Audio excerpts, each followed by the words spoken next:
Ya, alright. Selamat siang sahabat Kompak, Kompak lovers dimanapun Anda berada. Ya, senang sekali kita berjumpa lagi di dalam podcast Kompak Siang. Ruang yang menguatkan iman, memberi inspirasi dan meneguhkan harapan lewat kisah nyata bersama para narasumber pilihan. Alright, hari ini Rabu 14 Mei 2025 pukul 12 siang waktu Indonesia bagian Barat, kita akan menyelami sebuah kisah hidup yang sederhana namun penuh makna. Ini keren ya. Bersama kita sudah hadir ya narasumber kita, Pak Adi Arianto, seorang pria ya asal Yogyakarta tapi besar di Yogyakarta, besar di Jakarta, tapi kuliah balik lagi Jogja. Ya, sejak kecil ya tumbuh ya di tengah keluarga yang kelihatannya ya kurang harmonis. Ayahnya non Kristen ya, sementara ibunya adalah seorang Katolik yang taat. Nah, ini penting ya, sejak dini ya. Si Adi kecil, di Pak Adi Arianto ya, waktu Adi kecil diarahkan untuk mengikuti kepercayaan sang ayah. Ya dong, normal, wajar, nggak heran kan? Ayah kan kepala keluarga, kamu harus ikut saya, Adi, kan begitu. Ya, namun justru Adi kecil ini melihat keteladanan ibunya yang setiap hari setia berdoa dan menjalankan imannya dengan tulus ya, meninggalkan jejak yang dalam hati seorang Adi kecil, seorang anak ya. Dan dibalik luka dari Adi kecil ya, yang karena melihat ya mengalami mungkin yang bapaknya yang kurang baik, ada perselingkuhan ya, yang melihat terang yang terpancar, justru dia melihat terang yang terpancar dari kehidupan siapa? Ibunya. Wah, keren nggak? Nah, luar biasa ini. Nah, kisahnya ini tidak berhenti di situ aja ya. Tuhan bekerja dengan luar biasa lewat Pak Adi Arianto yang terus menerus menginjili papanya dengan caranya. Apa caranya? Ya, keteladanannya. Dan dengar baik-baik, karena ini yang terpenting. Dan klimaksnya adalah di saat-saat terakhir ya kehidupan sang ayah sebelum mengembuskan nafas terakhir, ia pun akhirnya menerima, ini klimaksnya ya, menerima Yesus sebagai Tuhan dan Juru Selamat. Bagaimana kisahnya yang sesungguhnya? Mari kita dengar dan saksikan di podcast ini ya, karena kisah ini pasti menguatkan siapapun yang bergumul dalam keluarga yang mungkin merasa doa dan keteladanan mereka seakan-akan belum membuahkan hasil. Hari ini kita akan belajar ya dari Pak Ari Arianto, narasumber kita. Keteladanan yang konsisten bisa menjadi jalan keselamatan bagi orang-orang yang terdekat kita. Siapa orang terdekat? Ya keluarga. Ya, keluarga dulu ya. Mari kita awali podcast hari ini dengan doa. Kita tunduk kepala. Tuhan yang Maha Kasih, kami bersyukur untuk siang hari ini kami masih diberi kesempatan untuk kembali berbagi kasih, pengharapan dan kisah hidup yang memuliakan nama-Mu. Terima kasih untuk narasumber kami, Pak Adi Arianto, yang akan membagikan kisah tentang karya Tuhan di tengah-tengah luka dan ketidaksempurnaan keluarganya. Kami percaya bahwa setiap cerita yang dibagikan hari ini akan menjadi berkat bagi banyak orang. Urapi kami, urapi Pak Adi Arianto, urapi semua yang mendengar, dan biarlah nama-Mu saja yang ditinggikan. Di dalam nama Tuhan Yesus Kristus kami berdoa, sama-sama katakan amin. Alright, oke, saya ucapkan sekali lagi selamat datang di podcast Kompak Siang ini. Kompak Siang ini hadir setiap hari Senin sampai Kamis ya, mulai pukul 12.00 waktu Indonesia bagian Barat, dan Zoom kami sudah dibuka mulai pukul 11.35 waktu Indonesia Barat agar teman-teman bisa bergabung lebih awal dan saling menyapa di antara kita. podcast ini diselenggarakan oleh Kompak, yaitu singkatan dari apa? Kompak. Komunitas sepakat. Sepakat terhadap apa? Sepakat terhadap firman Tuhan. Kami percaya bahwa Alkitab adalah the highest authority, otoritas tertinggi dalam kehidupan orang percaya. Seperti tertulis dalam Yohanes 1 ayat 1. Pada mulanya adalah firman. Firman itu bersama-sama dengan Allah dan firman itu adalah Allah. Ya, karena otoritas tertinggi itu bukan gereja. Bukan gereja ini, gereja itu, bukan pendeta, bukan pastor, dan yang menjadi otoritas tertinggi, yang menjadi the highest authority harus firman Allah itu sendiri, karena semua tanpa kecuali ya harus tunduk dan taat kepada firman Tuhan. Dan dalam semangat inilah kita hadir bersama-sama ya dan mendengar dari Pak Arianto bagaimana Roh Kudus bekerja dan menyentuh kehidupan dan dari seorang Pak Adi Arianto. Karena setiap kesaksian bukan hanya cerita, tapi bukti hidup bahwa Roh Kudus itu berkuasa mengubahkan hidup seseorang. Hari ini, siang ini kita bersyukur bisa bersama dengan seorang narasumber yang punya kisah hidup yang unik, tapi juga penuh karya Tuhan. Siapa dia?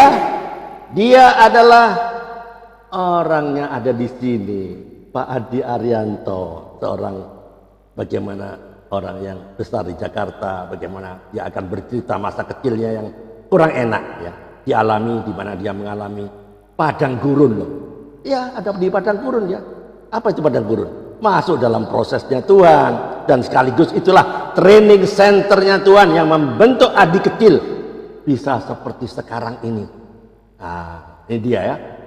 Saya mau sapa juga yang sudah hadir di ini, ada siapa ini? Ibu Pendeta Ati Ambon. Selamat siang Ambon. Apa kabar? Apa kabar Ibu Ati? Terlambat masuk ya? Oke. Oke, nggak apa-apa. Oke, kita mulai ya. Lagi, dan ada yang teman-teman dan di YouTube channel ini mulai banyak ini. Karena yang bersaksi orang Jakarta, mungkin YouTubernya teman-temannya Pak Adi nih. Ya, oke.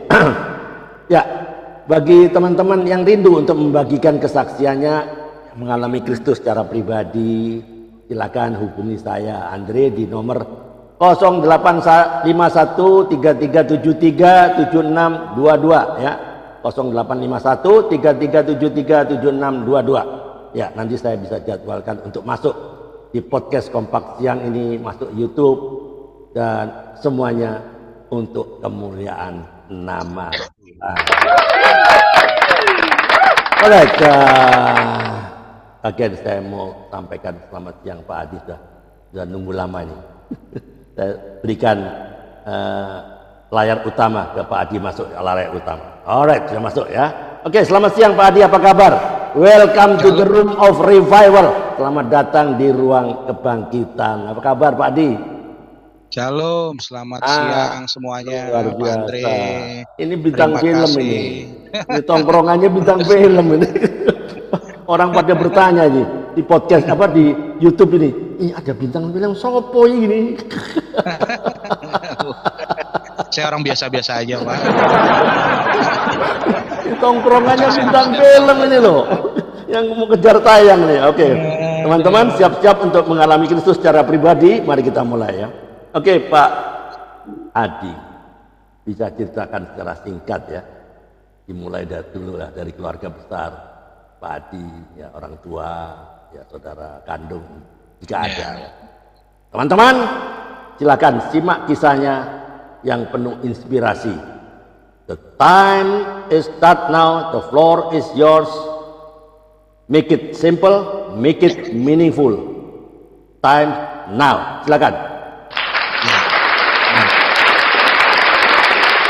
Oke, shalom semuanya, selamat siang. Suatu privilege bagi saya untuk bisa diberikan kesempatan. Maaf saya kurang sehat sedikit nih. Untuk bisa berbagi sama teman-teman podcast yang ada di podcast Pak Andre. Ya, pertama-tama saya hanya mau bicara bahwa Tuhan kita dahsyat. Amin. Tanpa Yes. Tuhan, saya tidak akan bisa bertahan sampai sejauh ini. Kehidupan kami dari kecil itu memang, bukan kami khususnya, saya dan orang tua itu Tuhan izinkan untuk kami melalui satu pergumulan proses, tapi kami pun mengucap syukur. Saya sangat mengucap syukur kalau saya tidak mengalami ini. Saya pun tidak mengalami Tuhan dalam hidup saya. Jadi awalnya adalah, kalau saya boleh bercerita, pernikahan papa mama saya sebetulnya pernikahan yang tidak disetujui. Saya adalah anak yang lahir di luar nikah, kalau bahasa saat ini tuh MBA biasanya. MBA. Oke, teman-teman, menarik ya. Dengarkan baik-baik. MBA orang dunia bilang, tapi itu tetap orang dunia dikasih Tuhan. Tapi kalau tetap dikasih Tuhan. Ya. Betul. Perhatikan bagaimana Roh Kudus bekerja. Perhatikan ya. MBA itu kata orang, orang dunia. Tapi tetap dia adalah biji mata Tuhan. Yang percaya katakan, amin. Oke, lanjut. Ya, tapi kalau memang Tuhan bilang destiny saya untuk saya lahir, saya tetap lahir di dunia. Amin. Apapun rencana manusia, saya tetap diizinkan untuk lahir. Amin. Nah, papa mama saya itu tetangga sebetulnya. Mereka berpacaran tanpa sepengetahuan orang tua masing-masing atau kakek nenek saya, bahkong bauti saya kalau saya bilang. Ya, akhirnya sampailah saya harus ada di dunia ini. Ya, mau nggak mau di antara keluarga mereka harus menyatukan papa mama saya. Pada saat itu saya lahir 9 April 1975 di Jakarta, tepatnya di rumah sakit kecil di daerah Pagopono, Jakarta Selatan. Lalu papa mama saya sepakat untuk diberkati pernikahannya secara Katolik, itu di Gereja Santo Yohanes Barito, dekat Blok M, Jakarta Selatan. Ya, Papa mau ya diberkati ya? Papa mau diberkati? Sorry, Mama mau. Mama mau.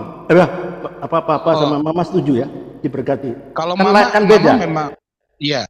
Papa Kalau kan beda. Mama sih memang Katolik kan? Ya harus dilakukan Katolik. Tapi ya, kalau tapi Papa kan aneh. Seorang aneh kan bisa diberkati. Dari keluarganya sih tidak menyetujui, Pak. Tapi seperti ini harus dilangsungkan karena memang ini sudah satu konsekuensi di mana resiko yang harus diambil karena sudah melakukan sesuatu hal yang salah. Ya.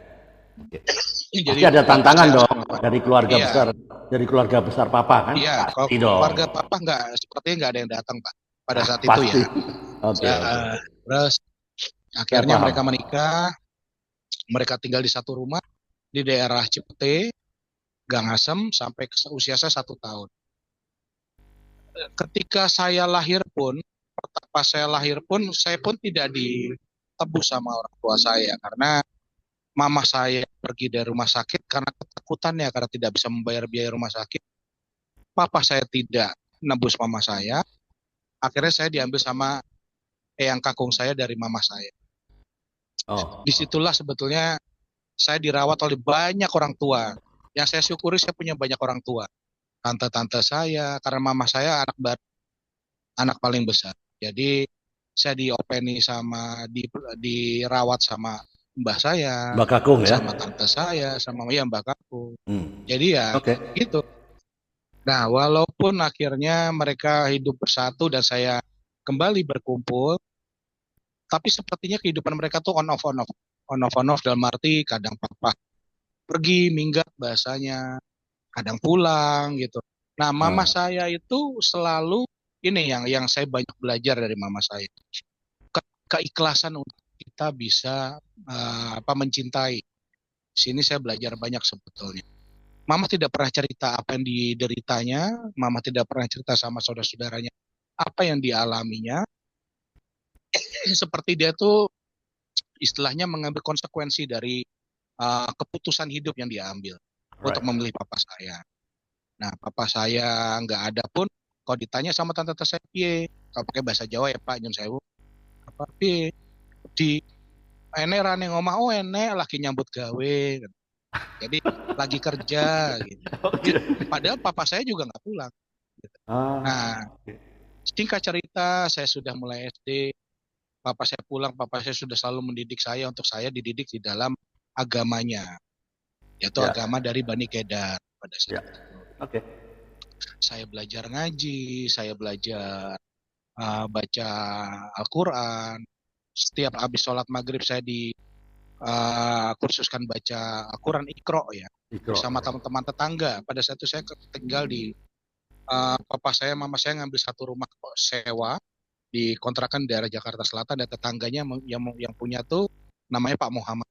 Pak Muhammad itu punya adik seorang ustadz, dan dia yang membimbing saya dan anak-anaknya untuk belajar tentang Al-Quran. Nah, saya belajar, tapi pada saat itu memang nggak tahu ya. Saya punya diri yang, kalau orang dunia bilang saya pembangkang, saya orang ngeyelan. Saya suka nanya kalau sama guru ngaji saya, ini saya, kalau sholat kenapa sih harus 5 waktu? Kenapa sih harus harus menghadapnya ke kiblat, Wah, ke barat? Nah, emang Tuhan adanya kritis di juga. barat. Kritis juga Nah, nih pertanyaan. kenapa ya Menarik. kalau baca, terus artinya nih apa sih alibata itu? Nah, itu kalau diartiin tuh bahasa Indonesia apa sih? Terus apakah Tuhan itu cuma ditemui 5 kali? Terus kenapa harus wudhu? Wudhu itu kan berarti kita harus bersih di luar. Emang kalau di luar tuh saya mikirin yang nggak baik, itu tetap bersih kan? Nah, di situ yang buat emosi dari guru ngaji saya. Kamu tuh anak kecil tahu apa? Nanyanya macam-macam gitu. Tapi orang yang apa ya? Kalau orang dunia, ya pokoknya udah kamu nurut aja. Anak kecil banyak nanya, nanti kamu di bahasa mereka ya Pak Nyun Sewu. Ya nggak apa-apa. Kamu di laknat Allah nanti kalau gitu. Oh ya udah.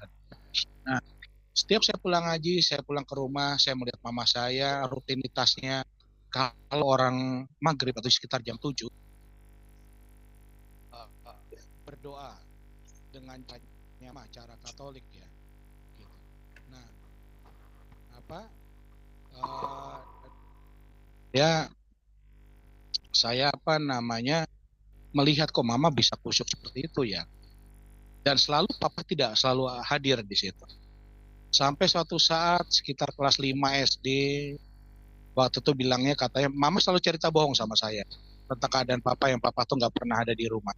Bilang lagi kerja keluar kota lah, ada urusan kerjaan yang harus dilakukan di luar kota, jadi nggak pulang. Apapun lah, jadi anak kecil kan kayak saya kan gampang dibohongi ya pada saat itu. Jadi saya hanya fokus, akhirnya saya tanya sama mama. Mama kalau berdoa itu kok sampai nangis kayak gitu tuh, berdoa sama siapa sih? Loh, mama berdoa pakai caranya mama. Ya mama doanya, emang Allahnya mama siapa? Saya nanya seperti itu. Tuhannya mama namanya Yesus. Ya kalau berdoa sama Tuhan Yesus ya, mama berdoa seperti ini. Seperti dari hati ke hati. Terus kalau kalau aku lihat kok di bukunya mama, di buku Katolik zaman dulu Pak, itu ada buku namanya Madah Bakti. Kalau zaman sekarang tuh Puji Syukur. Jadi buku isinya nyanyian-nyanyian ya. Nyanyian rohani dari Katolik. Sama kumpulan doa-doa. Nah, itu kok manggilnya Bapak, ya seperti Bapak kita sebetulnya, Ri, gitu. Jadi manggil Tuhan itu Bapak supaya hubungan kita tuh seperti orang anak dan seorang Bapak. Amin. Oh gitu ya, Mas. Terus kok Mama bisa sampai nangis, memang ngadu apa aja? Ya kita bisa ngadu apa aja. Disitulah saya mulai tertarik. Yang pada akhirnya saya bilang sama Mama, boleh nggak Ma, aku belajar? Mama saya cuma diem. Mama saya nggak langsung jawab. Lalu besoknya saya coba lagi, Mah boleh nggak hari belajar seperti Mama? Mama saya cuma ngomong gini, Ri, kalau kamu sudah memilih sesuatu, misalnya sekarang kamu mau ikut seperti yang Mama lakukan, Mama cuma bilang satu sama kamu, kamu harus sungguh-sungguh. Mama nggak mau setengah-setengah. Mama berikan kebebasan sama kamu, kamu memilih. Iya, tapi Ari nggak ngerasain apa-apa Mah di sini. Ari berdoa ya berdoa gitu-gitu, apalagi bahasanya bahasa Arab, Ari nggak tahu. Saya ngomongnya seperti itu, Pak. Yang pada akhirnya, ya sudah kalau memang kamu mau, nanti Mama coba bilang sama Tante Janti. Tante Janti itu adik Mama saya, tante saya. Nah, karena tante saya punya anak, sekolahnya di Pangudi Luhur. Disitulah uh, saya belajar tentang Katolik di situ. Nah, jadi apa namanya, saat itu saya apa namanya, uh, kursus tentang Katolik di situ. Singkat cerita saya dibaptis. Setelah saya dibaptis, saya terima komuni pertama, sakramen Krisma, sampai singkat ceritanya saya menjadi Katolik yang taat seperti Waktu yang itu umur berapa? Pak Ari umur berapa kira-kira? Awalnya saya kelas 6 SD, Pak. Oh, 6 SD ya. Masih SD, Pak. Ya. Tergerak ya. Nah, tergerak. Apa komentar Papa waktu itu? Kamu kenapa kesini? Kenapa di? Iya, Papa berkomentar. Kamu kenapa nggak sholat? Paling cuma seperti itu. Lalu? Kenapa sekarang kamu kayak gitu? Saya cuma bilang, ya habis Papa nggak pernah ngajarin aku sholat. Papa nggak pernah ada di rumah buat apa. Nah, Papa saya saat itu nggak bisa ngomong apa-apa. Dan nggak bisa bantah apapun, Pak. Yang pada akhirnya... Karena Pak Ari menyatakan fakta ya. Faktanya ya, kamu... Papa realitanya seperti itu. Gitu. Jadi Papa saya pun nggak bisa ngomong apa-apa. Nggak bisa berkelit lah ya. Singkat cerita, saya komitmen seperti yang saya katakan pada mama saya menjadi Katolik yang taat. Saya menjadi misdinar pada saat itu, putra altar. Karena kalau di Katolik ada ya, namanya putra altar ya. Jadi misdinar ya? Ya, saya ikut misdinar sampai saya ikut mudika zaman dulu. Kalau sekarang apa ya namanya ya? Gak tahu saya UMK apa ya. Kalau dulu namanya Muda-Mudi Katolik, Pak, Mudika. Sampai kuliah itu. Sama Mudika juga. Iya.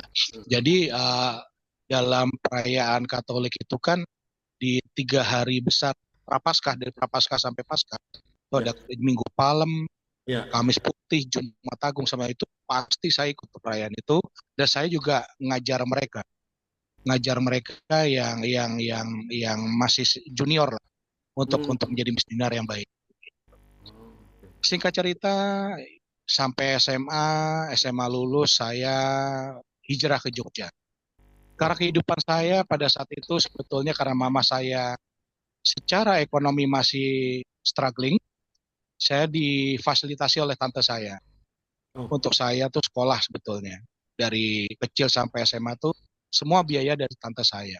Adik dari mama ya? Dari mama, Tante Janti tadi itu, yang namanya Tante Janti. Sampai pada akhirnya saya harus kuliah, namun ketika saya mau kuliah, tante saya itu karena om saya juga Katolik.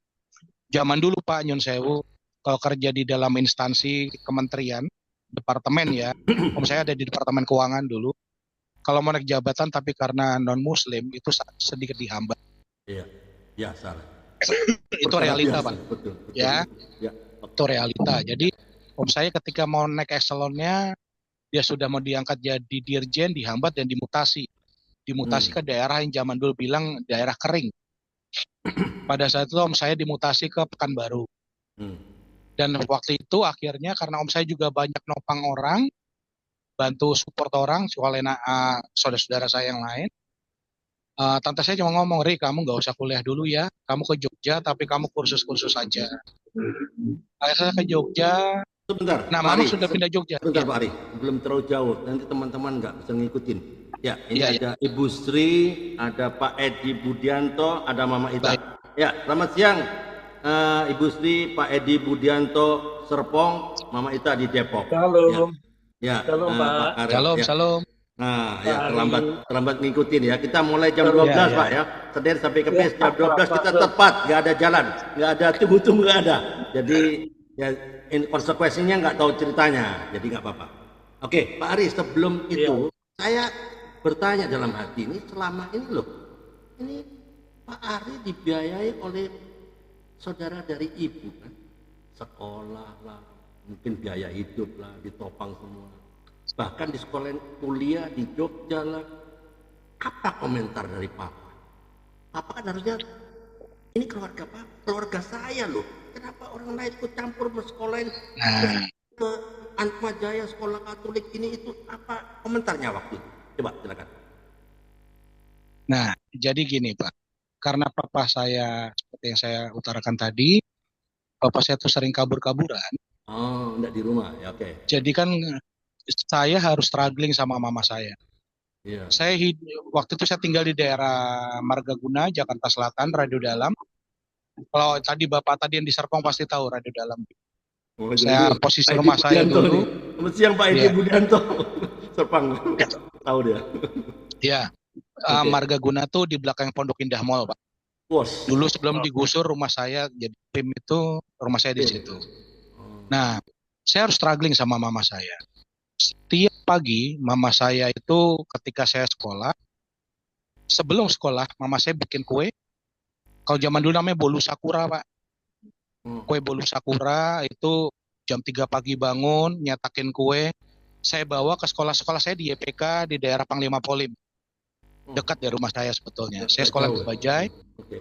Nah, kue yang dibuat mama saya itu saya titipin di kantin, Pak. Oh, Di kantin sekolah. Sekolahnya Ya, Pak Ari ya? betul. Ya, Oh, nanti kalau pulang sekolah udah hasilnya berapa, kalau ada sisa saya bawa pulang sampai rumah. Itu nanti sisa kuenya saya titipkan di warung-warung dekat rumah.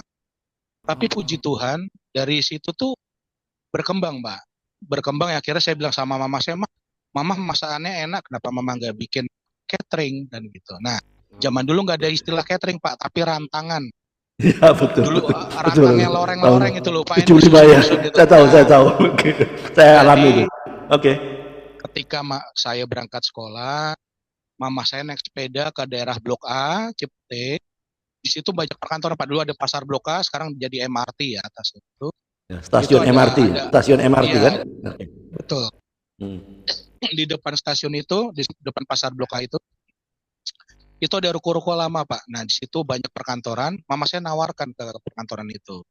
Ada nggak yang mau langganan makan siang dengan rantangan mama saya? Rantangan. Oh, oke. Puji Tuhan dari 5 pelanggan, 10 pelanggan sampai akhirnya ada beberapa ruko di situ. Itu langganan rantangan mama saya. Dan di situ akhirnya kita bisa survive lah, Pak. Ya, survive ya. Tapi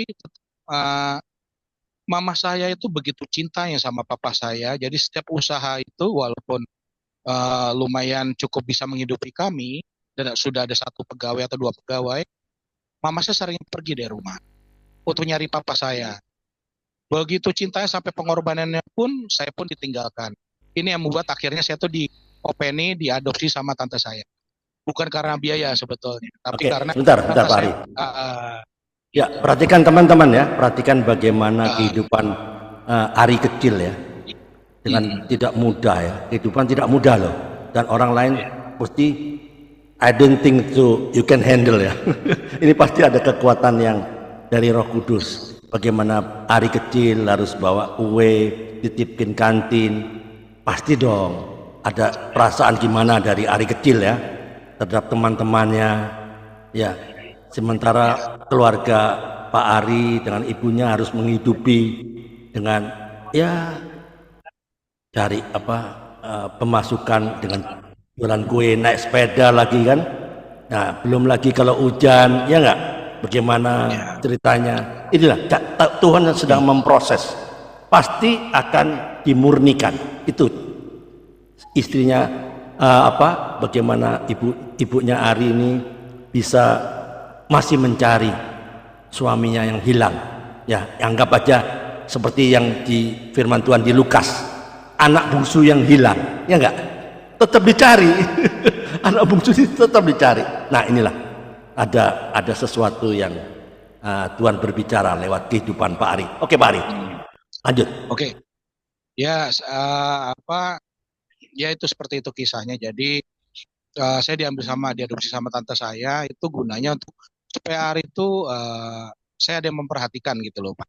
Alright. Tante saya nggak tega dengan saya cuma anak satu-satunya, saya nggak punya siapa-siapa, tapi bahkan kadang kalau di rumah setelah saya pulang sekolah jam 2 jam 3 sore saya tidur siang, waktu saya sama mama saya tuh suka pelan-pelan pergi, rumah dikunci dari luar untuk cari papa saya sampai malam. Oh. Jadi saya kadang kalau bangun sore gitu kok rumah kosong, lama sih nangis, tapi lama-lama menjadi suatu kebiasaan. Paling mama nyariin papa. Nah, ini yang sebetulnya mungkin di pandangan tante saya kehidupannya tidak sehat untuk seorang anak. Nah, jadi om tante saya tuh ngadopsi saya. Balik Oke. cerita yang tadi ya Pak ya, pas saya Ya, boleh. kuliah ya Pak ya. Ya, silakan. Oke, Sorry. Sebelum jadi kuliah, saya sebentar, akhirnya sebentar hidupnya, Pak. Sebentar Pak Ari. oh ya, Sebelum kuliah.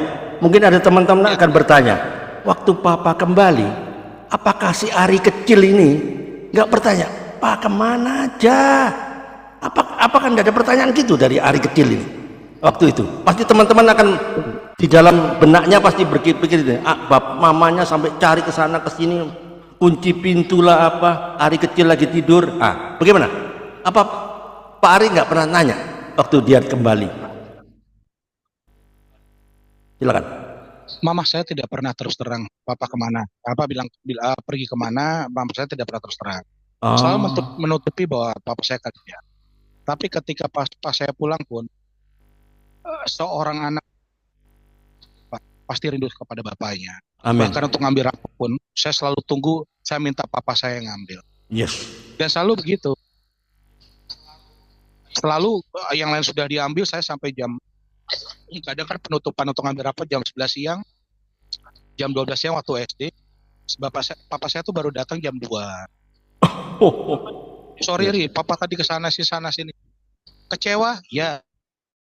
Nah, tapi tetap di satu sisi ada rindu seorang anak kehadiran papahnya. Ada Betul. kebanggaan bahwa seorang anak itu punya seorang bapak. Ya, betul. Bagaimana kita, itu yang saya maksud. Nah, disitulah akhirnya uh, ya lambat laun menjadi suatu kebiasaan bagi saya bahwa biasa papa seperti itu. Dan papa saya pun nggak bisa mengelak apapun seperti itu. Ya, kalau mau diceritakan yang mundur sedikit ya, yang pada akhirnya saya tahu papa saya itu seperti apa aslinya, itu waktu SMP kelas 3 Pak. Saya mau Oh, SMA sebetulnya. ya. Nah, jadi kan sekolah saya di Panglima Polim. Itu Nggak di terlalu jauh depan, ya? Nggak terlalu jauh. nggak terlalu, Polres Jakarta Selatan seberangnya. Itu di Oke. sekolah saya sekarang interstudi. Sekolah saya udah nggak ada sekarang. SMP saya di situ. Saya satu SMP sama Glenn Fredly. Dulu kita sama-sama suka pelayanan nyanyi juga bareng sama Oh, dia. Glenn Fredly. Oke. Iya, Ya, almarhum Glenn Fredly adik ya. adik kelas saya. Oh, Nah, oke. jadi apa namanya? Saya pulang pastikan untuk rumah saya setelah dari digusur karena jadi PIM lagi dibangun buat Pondok Indah Mall, rumah saya pindah ke Rempoa Pak. Rempoa Oh, itu sudah jauh. masuk Ya, Tangerang Selatan. ya. Jakarta Selatan tapi perbatasan dengan Tangerang Selatan. Kalau Tangerang. Bapak yang tadi rumahnya Serpong itu atau mana tadi itu pasti tahu Ya, di daerah situ. BSD Pak Dedi. BSD Itu ya, BSD. ini Tangsel juga Rempoa itu. Oke. Nah, saya pindah situ. Nah, untuk pulang ke Rempoa, rute saya itu saya dari sekolah jalan kaki ke Blok M. Dari Blok M saya naik Metro Mini nomor S74 Wow. sampai poolnya di 74 dekat Rempoa, Maba. Saya jalan kaki sampai rumah.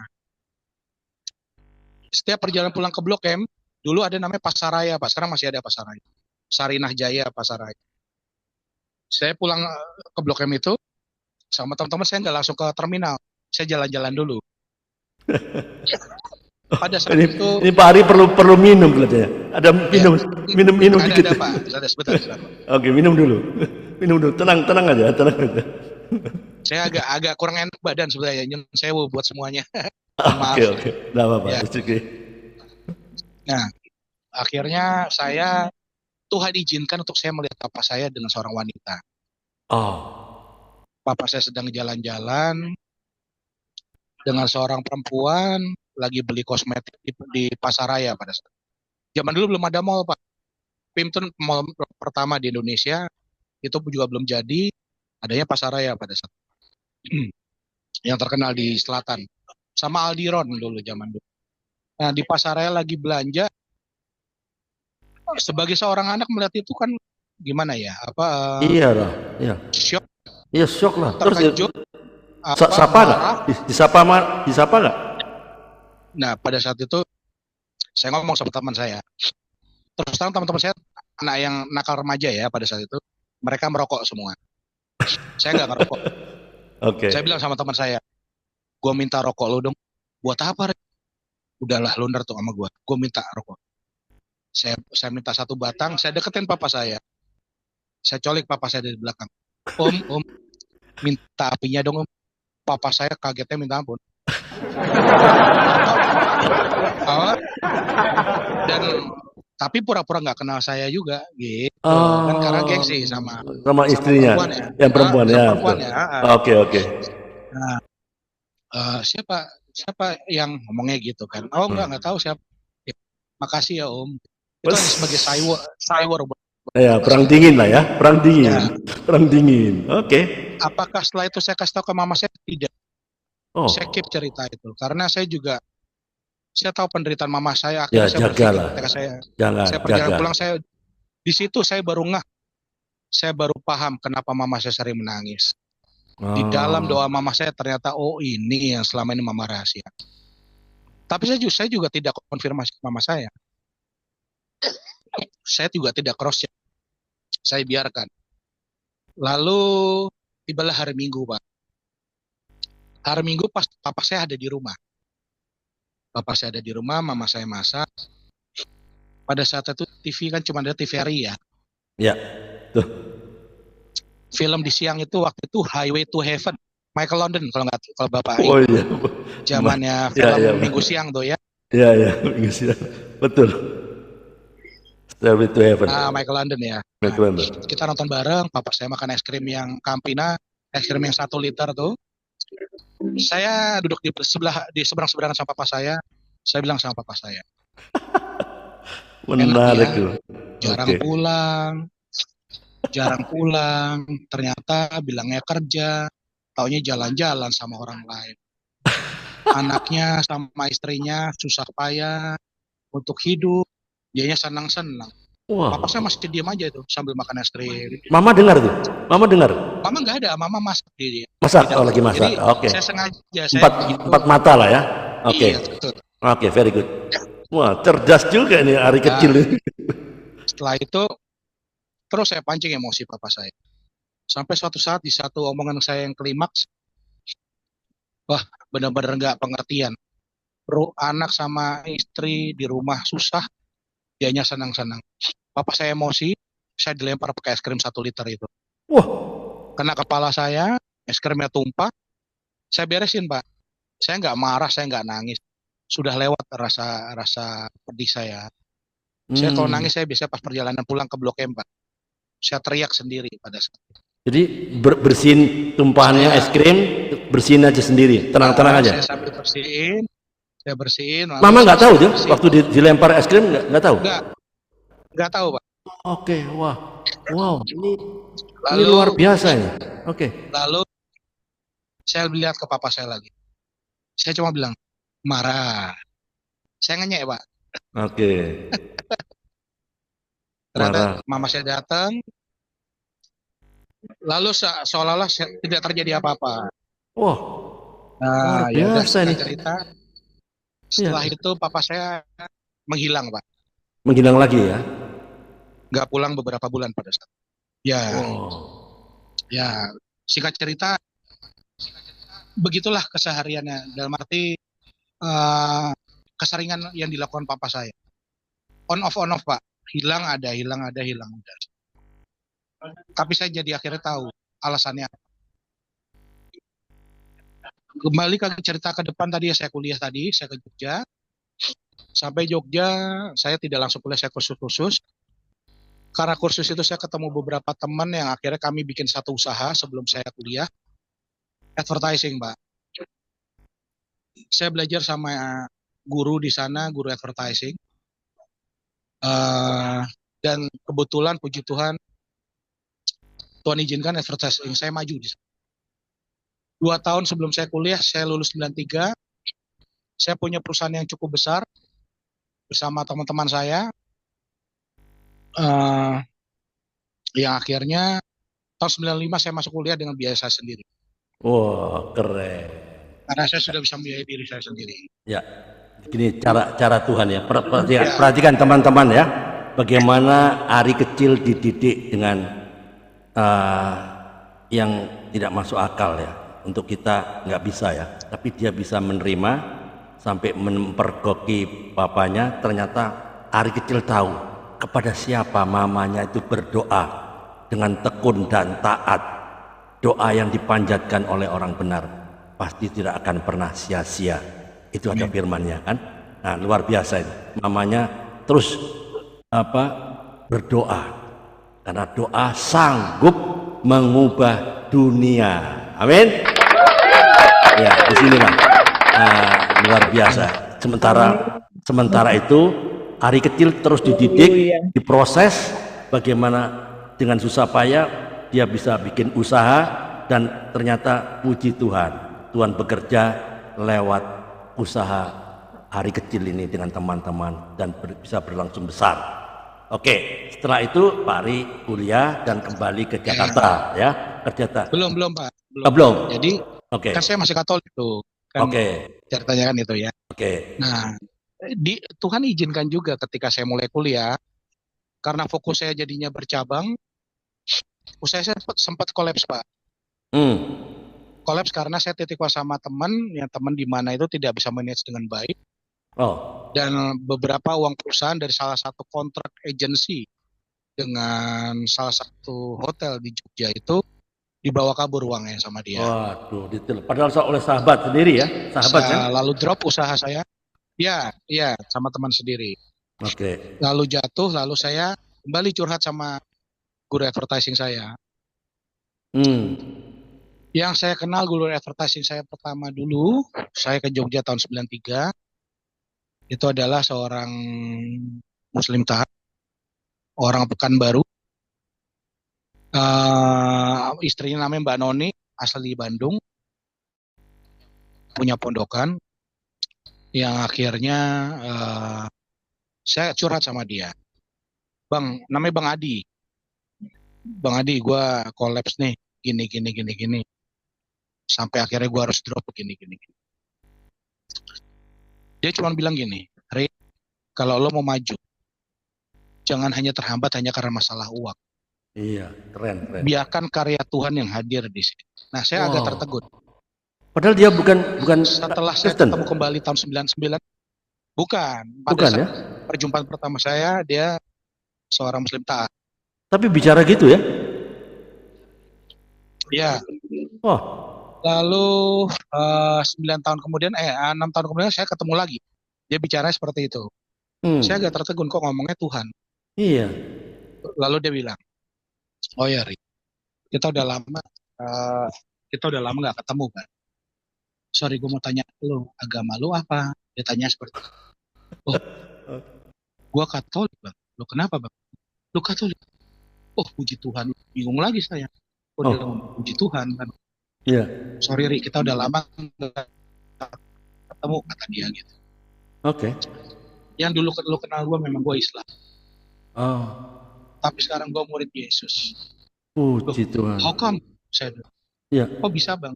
Gimana caranya? Jadi dalam perjalanan usahanya dia pun sempat diizinkan kolaps Pak. Bahwa pabriknya terbakar. Kalau Bapak tahu dulu, dia tuh foundernya beberapa kaos terkenal di Jogja lah ya. Brand terkenal juga di Bali. Pabriknya terbakar yang membuat dia tuh hilang segala-galanya. Dia kolaps, singkat cerita, dia punya 2 anak. Namanya Niko dan Niki. Yang namanya Niko tuh sakit keras. Sakit langka yang dokter pun sudah tidak bisa menyembuhkan secara medis. Nah, dia sudah kolaps, dia nggak punya rumah, rumahnya hanya kontrak di sebelah rumahnya yang lama, makan juga dari pengasihan orang. Ini saya cerita sedikit ya Pak. Ya, apa? Kesaksiannya Bang Adi ya Pak. Ya. Lalu ada orang ngomong, tetangganya, Bang, itu ada penyembuhan tuh, datang aja besok hari Minggu gratis. Namanya orang lagi putus asa, nggak punya uang, anaknya sudah sekarat, ya dia percaya dia datang. Ternyata tuh KKR Pak.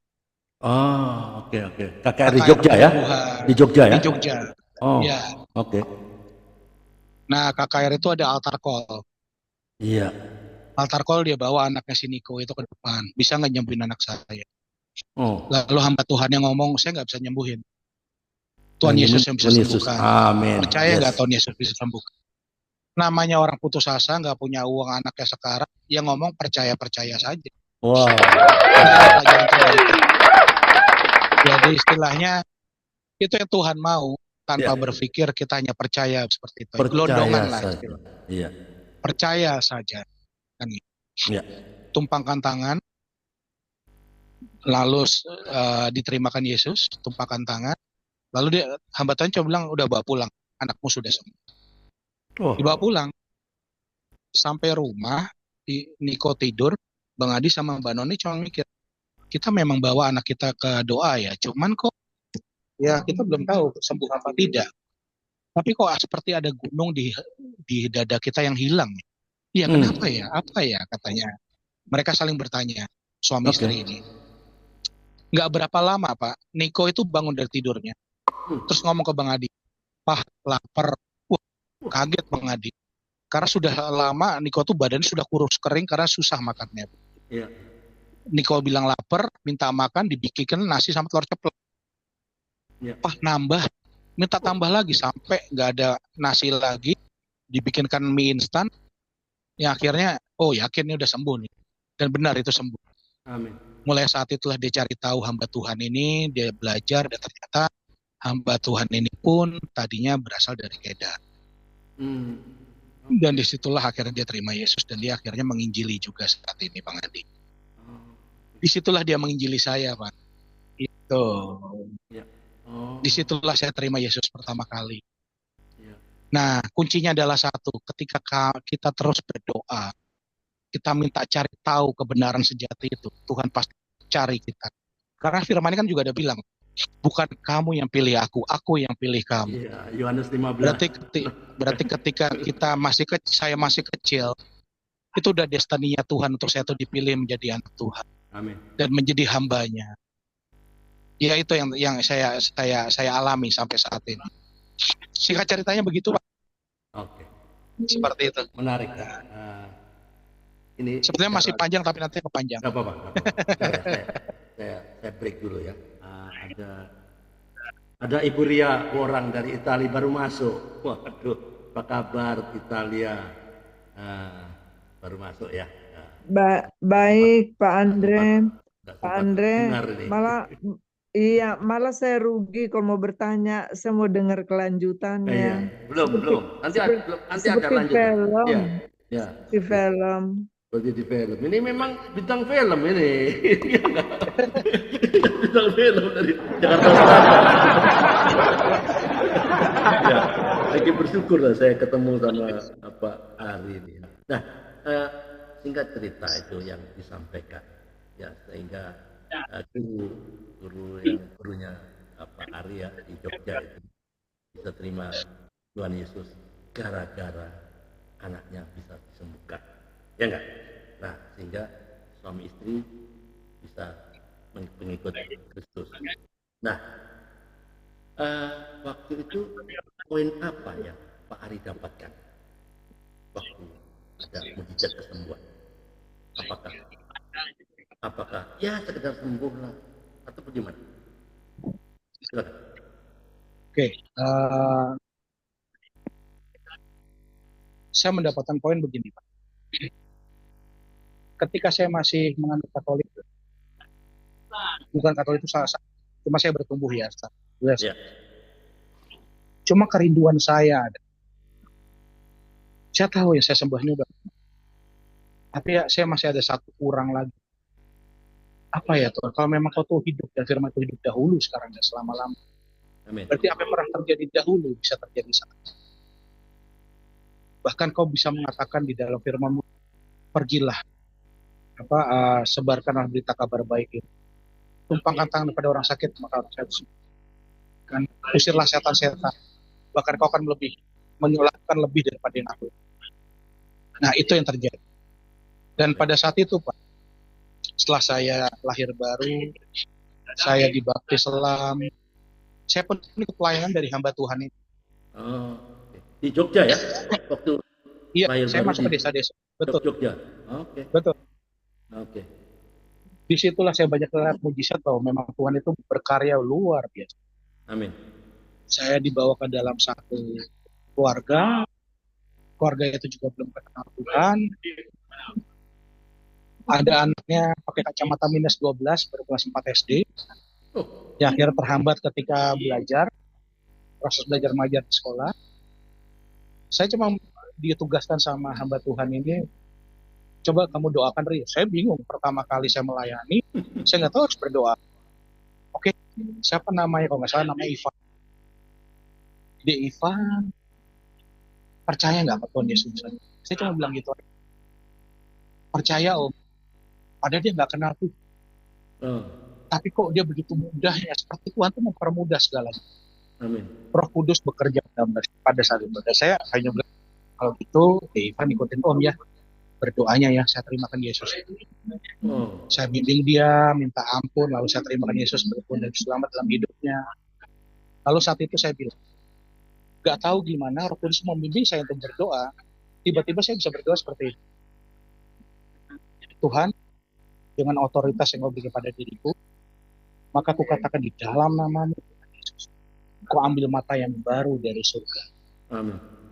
Aku copot mata yang lama yang sudah diambil Ivan. Pasangkan mata yang baru pada kelopak matanya. Berfungsi secara normal seperti sedia kala. Sempurna seperti sedia. Saat ini juga bilur-bilur mau memulihkan. Dalam nama Tuhan Yesus. Amin. Udah kan Pak? Udah. Kacamatanya Om simpen ya. Saya simpen. Saya kasih yang namanya Alkitab. Ivan baca ya. Pada saat itu memang itu kutipan firman yang merema sama saya. Filipi 4 ayat 13. Baca nih. Segala perkara ya? Segala perkara dan tanggung di dalam keren. Yang memberi kekuatan padaku. Saya pikir, ini ngafalin. Saya carikan ayat yang lain. Saya carikan yang lain, Matius. Lalu dia baca lagi. Marilah kamu yang sudah berkorban berat. Datanglah padaku supaya aku memberi kelegaan padamu. Saya bingung. Coba-coba saya tutup Alkitabnya, saya lihat ada kalender, nanti bisa baca itu tulisan yang bawah itu. Oh ya, waktu itu ada bacaannya, kalau nggak salah itu punya Mitsubishi Pak. Mitsubishi apa gitu, dia baca. Ya, betul. Kaget saya sendiri yang Tuhan pakai untuk mendoakan aja bisa kaget. Gitu. Wah Tuhan benar-benar bekerja. Itu baru pertama Pak. Pertama kali saya melayani dan saya melihat bisa. Itu di salah satu desa di daerah Bantul di Jogja. Lalu Tuhan berkarya banyak lagi. Saya ikut pelayanan di situ sampai suatu saat saya istilahnya ada satu rumah tangga, seorang ibu single mom, single parent, punya anak perempuan gila.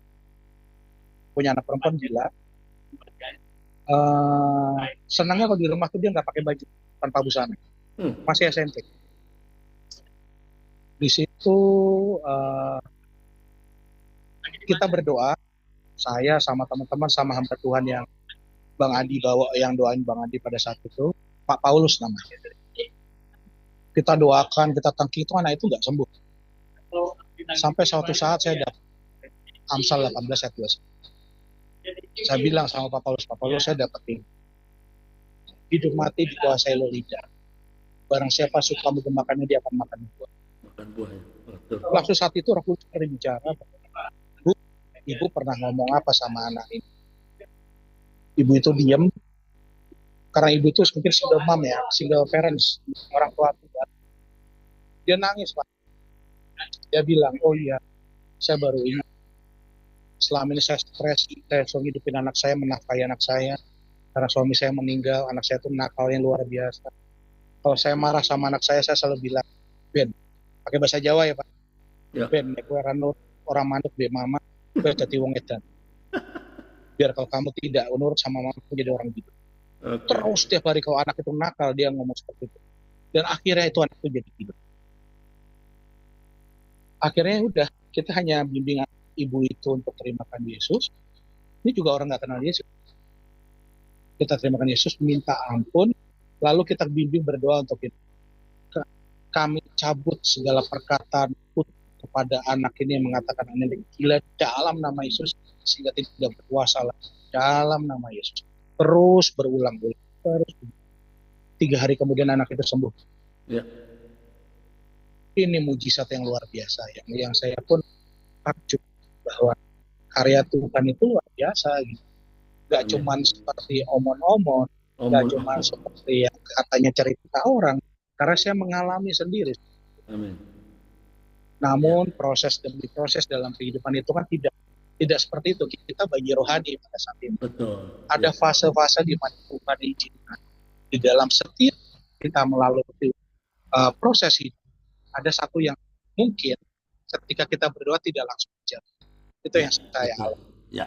Oke, sebentar Pak Ari. Ini ada Pak Edi Budianto dari BSD. Ya. Dan sedang raise hand ya. Ada sesuatu yang mau disampaikan. Monggo, silakan Pak Edi. Silakan buka kameranya dan boleh bertanya kepada narasumber Pak Edi. Silakan Pak Edi. Sorry, sebenarnya kepencet Pak. Oh, oke. Nggak apa-apa. Ada yang mau disampaikan? Ya, nggak apa-apa. Nanti saya menyimak aja dulu pengalamannya testimoni dari Pak Ali ini. Luar biasa nih. Nggak ada yang nanyakan? Nggak ada ya? Belum Pak. Belum. Ya, sorry ya Pak. Ya, nggak apa-apa. Saya pikir ada yang mau ditanyakan. Alright. Oke, nggak apa-apa. Nah, mengenai kejadian yang bagaimana mujizat Tuhan itu bekerja lewat Pak Ari, anak kecil yang dia punya mata minus 12 ya waktu itu ya. Betul. Minus 12. Hanya didoakan ya. Karena memang sebetulnya kita anak-anak Tuhan ya. Kita kan punya otoritas. Diberikan otoritas. Kepadamu telah kuberikan kuasa. Nah, pasti ingat Petrus waktu dia ke bait Allah ada seorang lumpuh, ya nggak? Lumpuh. Ya, emas dan perak tidak ada pada. Ya, dia bilang apa? Dari lahir loh. Orang semua tahu bahwa dia lumpuh dari lahir. Nggak bisa disebutkan lah dari lahir kan. Waktu dia minta-minta di bait Allah, apa yang ditanya? Yang dibilang sama Petrus apa? Itu masih ingat kan? Itu tidak punya emas dan perak, aku tidak punya. Tidak ada padaku, tapi apa yang kupunya, kuberikan kepadamu. Demi nama siapa? Kuberikan padamu. Di atas segala nama. Nama siapa? Nama siapa yang Yesus? Nama Yesus Kristus, orang Nazaret itu. Berjalanlah, dia cuma suruh loh. Dia cuma suruh berjalanlah. Ya, ternyata Petrus menyembuhkan orang lumpuh di dalam nama Yesus. Itu artinya apa? Kita semua diberikan otoritas. Sebetulnya tidak perlu harus pendeta, harus enggak. Kita semua anak Tuhan loh. Kalau kita merasa anak Tuhan, kalau kita merasa anak Tuhan loh ya.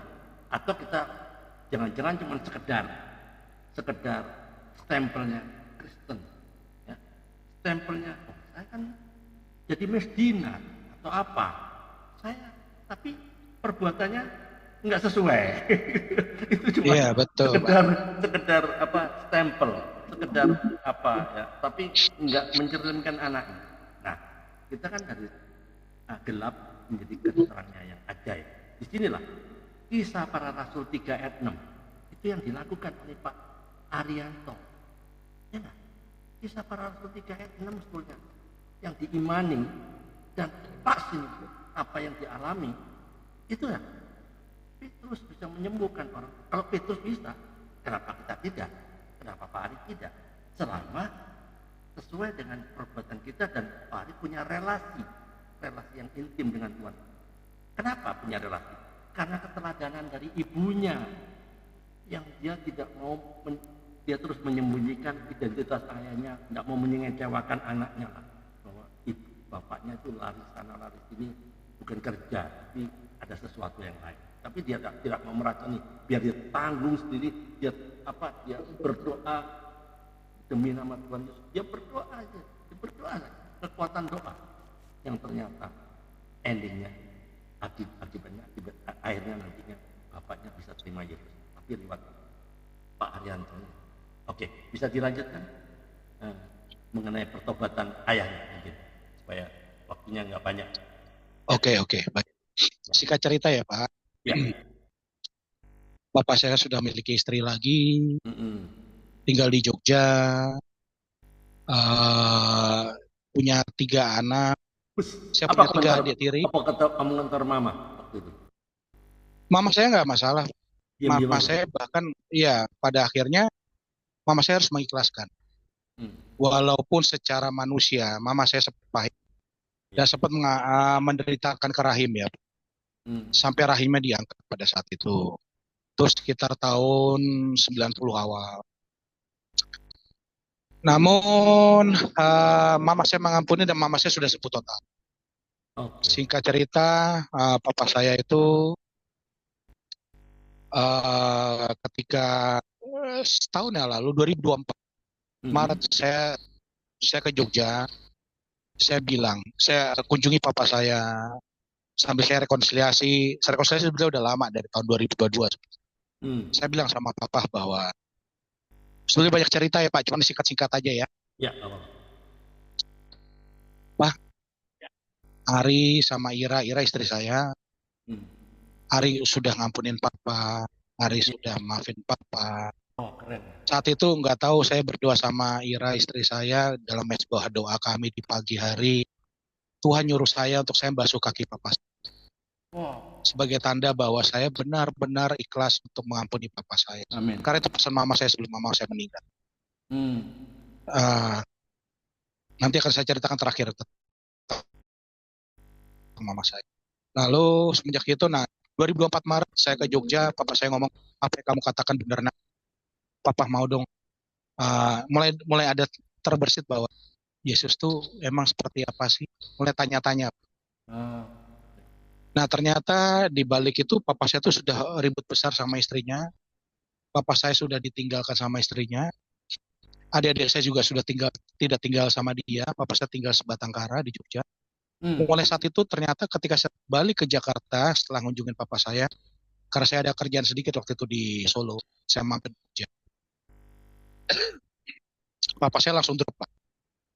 Agustus papa saya didiagnosis kanker prostat stadium 4. Stadium berapa? Stadium 4, Pak, langsung, Pak. Wow. Sudah akhir. Lalu dioperasi di Rumah Sakit Sarjito, diangkat. Nah ternyata kalau kanker itu lebih baik nggak dioperasi, sebetulnya harusnya di kemo aja, di bestral aja, karena getah-getah sisanya tuh yang akhirnya berkembang. Ya akhirnya sudah, singkat cerita papa saya badannya habis, adik-adik saya tetap nggak ada yang mau ngurus satu sama lain. Nah sebetulnya banyak cerita, saya sedang ada bergumul juga di Jakarta, masalah ekonomi kami yang sedang saya merintis lagi sekarang usaha kan. Saya kan jatuh ke 2 kalinya pada saat itu kan, di tahun 2009 ya Pak. 2019 sudah mau bangkit, 2020 COVID. Akhirnya saya merangkak lagi sekarang kan gitu. Papa saya sudah dari 2024 waktu saya kunjungi untuk saya ajak ke Jakarta, nggak mau. Saya nggak bisa bolak-balik Jakarta Jogja sebetulnya kan. Lalu akhirnya saya sudah berpikir bahwa Tuhan seperti kasih tahu bahwa Papa cuma nunggu saya untuk Papa pulang. Akhirnya bulan Februari kemarin 2025 saya ke Jogja. Papa saya kan di rumah sakit, saya bayar orang untuk rawat papa saya di sana, di rumah sakit Bethesda di Jogja. Papa saya sudah gagal ginjal karena sudah kena ke ginjalnya, tapi untuk cuci darah hemodialisa juga sudah nggak bisa karena tensinya sudah sangat drop. Cuman akhirnya saya cuma kasih infus vitamin C sama boosting supaya anti kankernya, supaya tetap sadar Pak. Nah kalau lagi sadar Pak, yang dicari saya, bukan orang lain. Yang dicari bukan adik saya, bukan istrinya. Lalu istri saya udah bilang, kamu mau nggak mau harus sempetin ke sana. Kayaknya ini udah nggak lama deh Papa deh. Akhirnya saya ke Jogja di akhir Februari. Ketika saya datang, saya punya beberapa teman di gereja sana sama tante saya. Karena tante saya melayani di gereja Keluarga Allah, GBI Keluarga Allah di Jogja. Saya cari pendoa sama cari yang bisa pelayanan alam roh, karena saya juga melayani di alam roh di Jakarta untuk pelepasan untuk papa saya. Saya udah siap-siap itu. Lalu saya ke rumah sakit. Ketika saya pertama kali datang dari Jakarta ke rumah sakit, papa saya ngeliat kaget, langsung saya dipeluk, saya nggak dilepas. Hari, katanya. Nangisnya luar biasa, sampai suster-suster semua juga kaget. Belum pernah, dari kemarin tuh nggak kayak gini, Pak. Berarti bener saya yang ditunggu. Saya cuma bilang ke papa saya, Pak, Ari ikhlas kalau papa mau pulang. Ari udah maafin papa, Ari sudah ngampuni papa. Cuman satu, Pak, papa terima Yesus ya. Supaya papa tahu papa pulangnya kemana. Papa minta ampun sama Tuhan. Papa saya cuma bilang, aku mau. Walaupun ngomongnya sudah sedikit pelo ya, Pak. Sudah sedikit cel. Kemudian situ saya bimbingkan minta pengampunan dosa, saya bimbing doa untuk terima Yesus. Terjadi manifestasi. Langsung saya berikan darah Yesus, persekutuan dengan tubuh darah Yesus, manifestasi terjadi. Karena papa saya sebetulnya itu paranormal. Papa saya banyak belajar ilmu ya. Di situ peperangan terjadi. Okultisme ya, okultisme. Ya, okultisme, Pak, betul. Memang pelayanan saya juga sama istri saya di situ. Apa yang keluar? Muntah-muntah. Oh, manifestasi muntahnya sih nggak kelihatan secara fisiknya. Tapi dalam roh seperti muntah-muntah, tapi ngamuk-ngamuk dengan bahasa Jawa, Pak. Iya, kejawen. Iya, Ben, aku nyusul kalau lenggah tamriko nggak? Nih, wah gitu, udah. Siapa kamu? Dia bilang gitu. Nah, akhirnya saya terus cari namanya siapa. Akhirnya kami berdoa, istri saya berdoa, kami dapat nama Roh Kudus. Bapak saya belajar segoro geni, Pak. Ilmu segoro geni. Jawa, dari Jawa. Lalu saya usir satu persatu, apapun ya, segoro geni lah, ada yang namanya kundalini lah, apa semua sampai hilang. Lalu ketika selesai terakhir kali, bapak saya cuma ngambil nafas panjang. Lalu matanya seperti terbuka, terus ngeliat saya senyum. Ari, langsung manggil gitu. Wah, udah papa saya lagi berarti kan gitu. Lalu dia ngeliat ke atas, menengadah ke atas, tangannya diangkat. Gusti Yesus, nyun ngapuro. Wah, udah, berarti udah papa saya lagi. Lalu kami istirahat, papa saya tidur, dokter visit datang. Dokter visit bilang, ini kayaknya udah gak bisa diapa-apain, bawa pulang aja Mas Ari. Karena secara medis sudah nggak bisa dilakukan tindakan apapun. Sudah nolak semua obatnya. Saya nggak apa-apa, saya pikir saya udah puas. Nah, ajaibnya lagi Pak, inilah Tuhan. Nggak berapa lama ketika dokter visit datang, adik-adik tiri saya datang semua tiga-tiganya. Yang tadinya nggak pernah datang, tapi yang nggak pernah datang sama sekali ya, terutama nomor satu yang namanya Kuni, perempuan, itu sangat pahit sama papa saya. Nggak tahu mereka bertengkar apa, saya nggak tahu. Dia kembali dan akhirnya bilang, Mas Ari udah gini deh, Mas Ari pulang Jakarta aja, Mas Ari juga lagi banyak harus diurus, kerjaan juga lagi merintis lagi. Ini biar kami yang ngurus.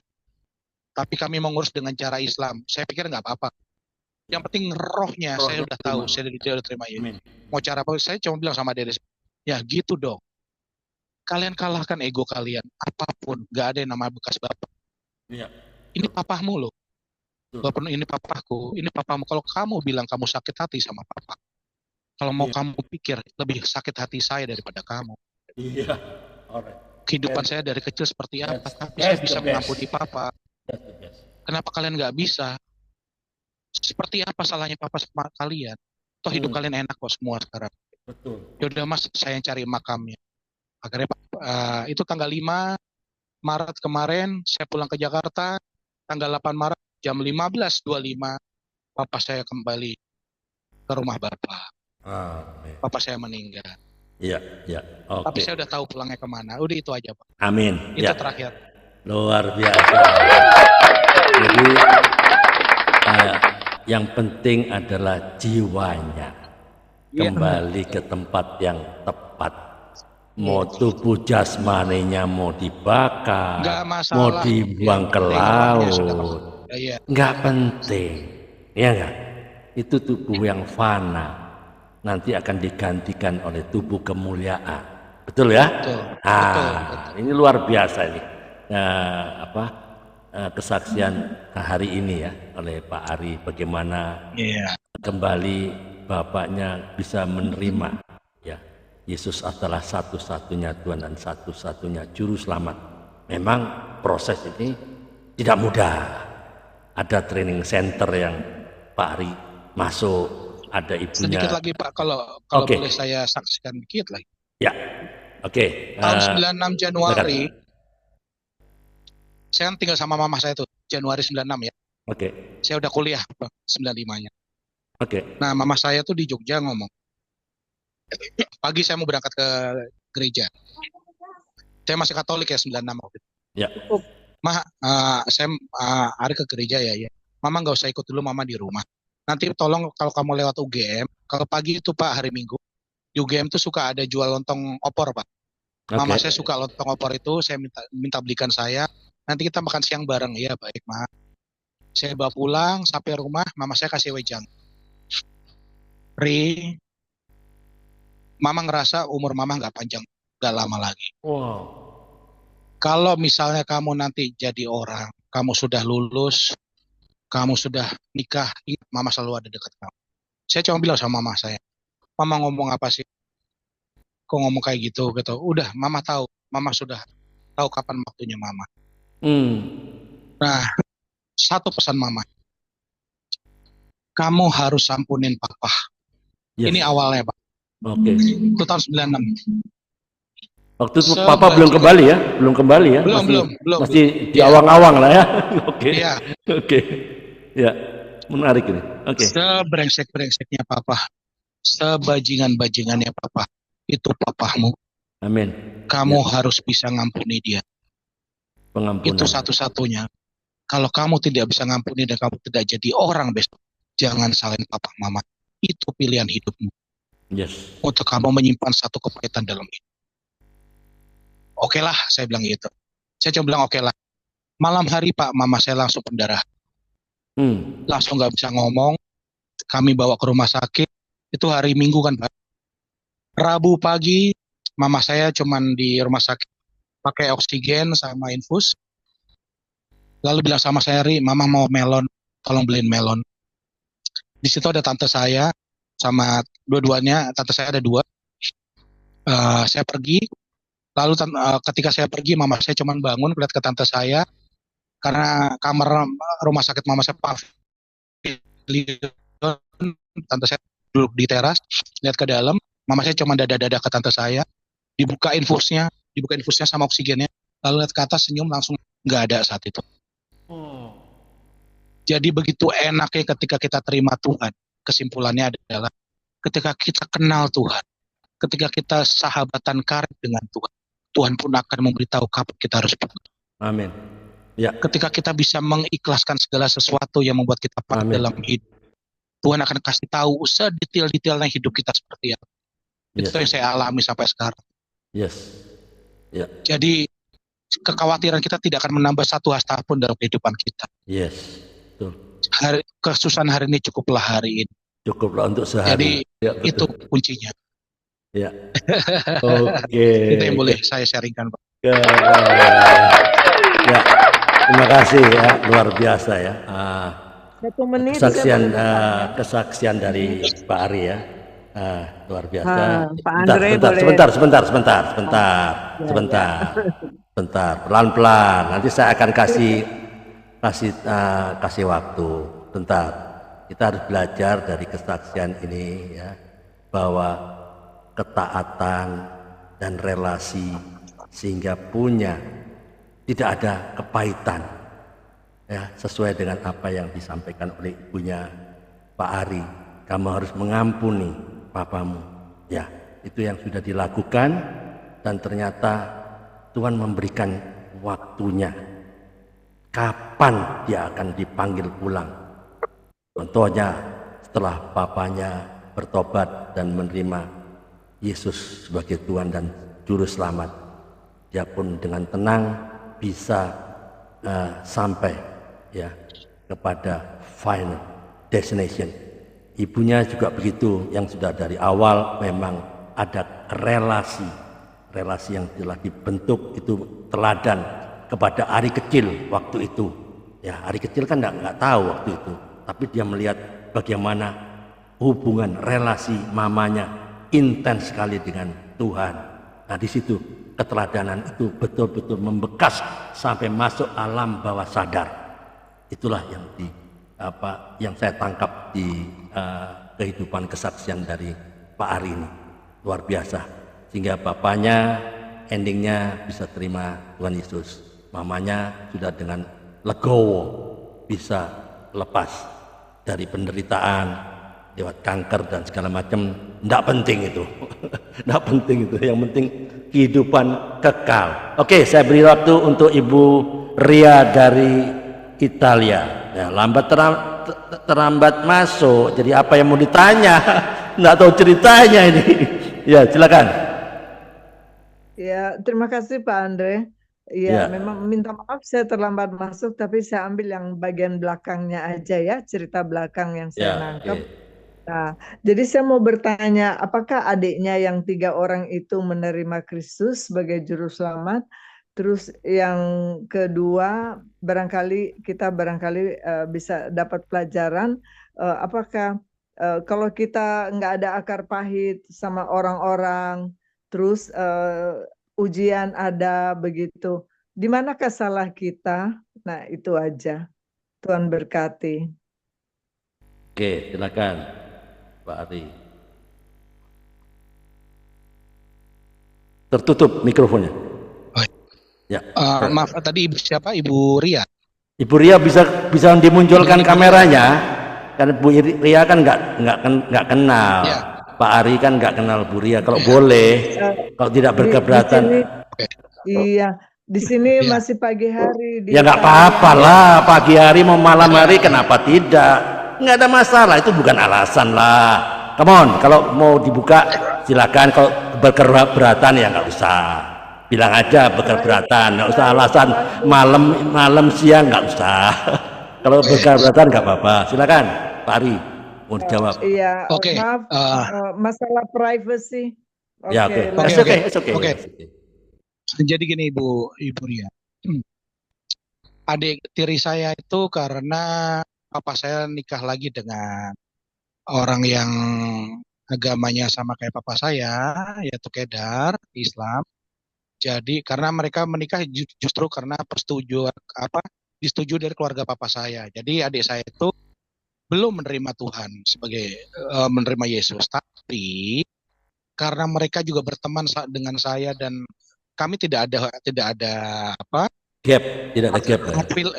ada hard feeling apapun dengan mereka. Saya tidak ada hard feeling apapun. Mereka sering melihat di sosial media saya tentang kalau saya sharing firman, saya preaching, saya berbagi sesuatu tentang devotion, renungan. Mereka pun sudah banyak. Saya menangkap ya, ada hal-hal tersirat yang mereka sepertinya pengen masuk tapi masih ada gengsi. Iya.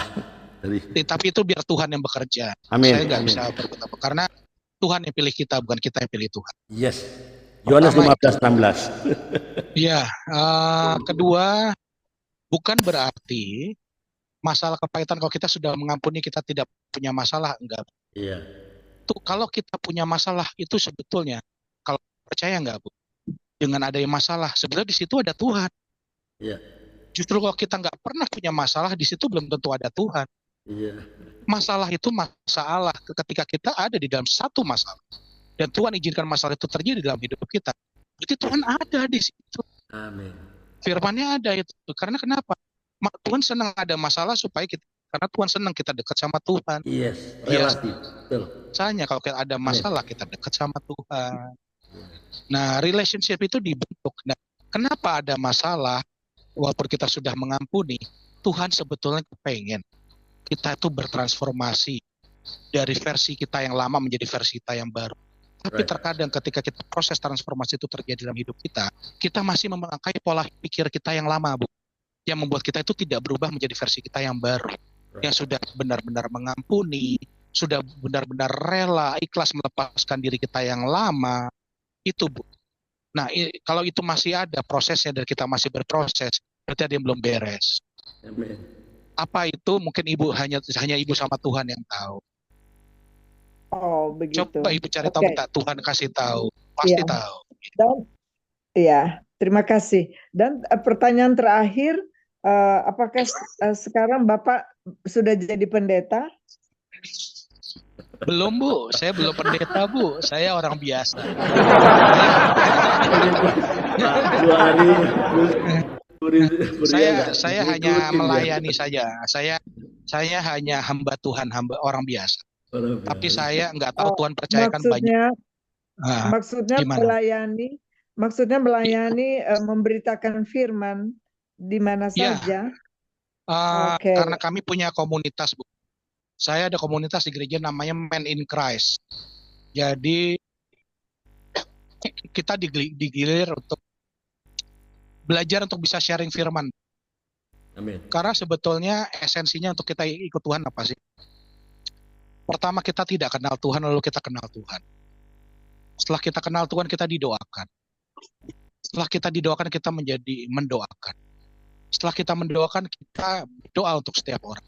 Amin. Tapi Bu, the best, the esensi dari ikut Tuhan, the highest calling-nya apa?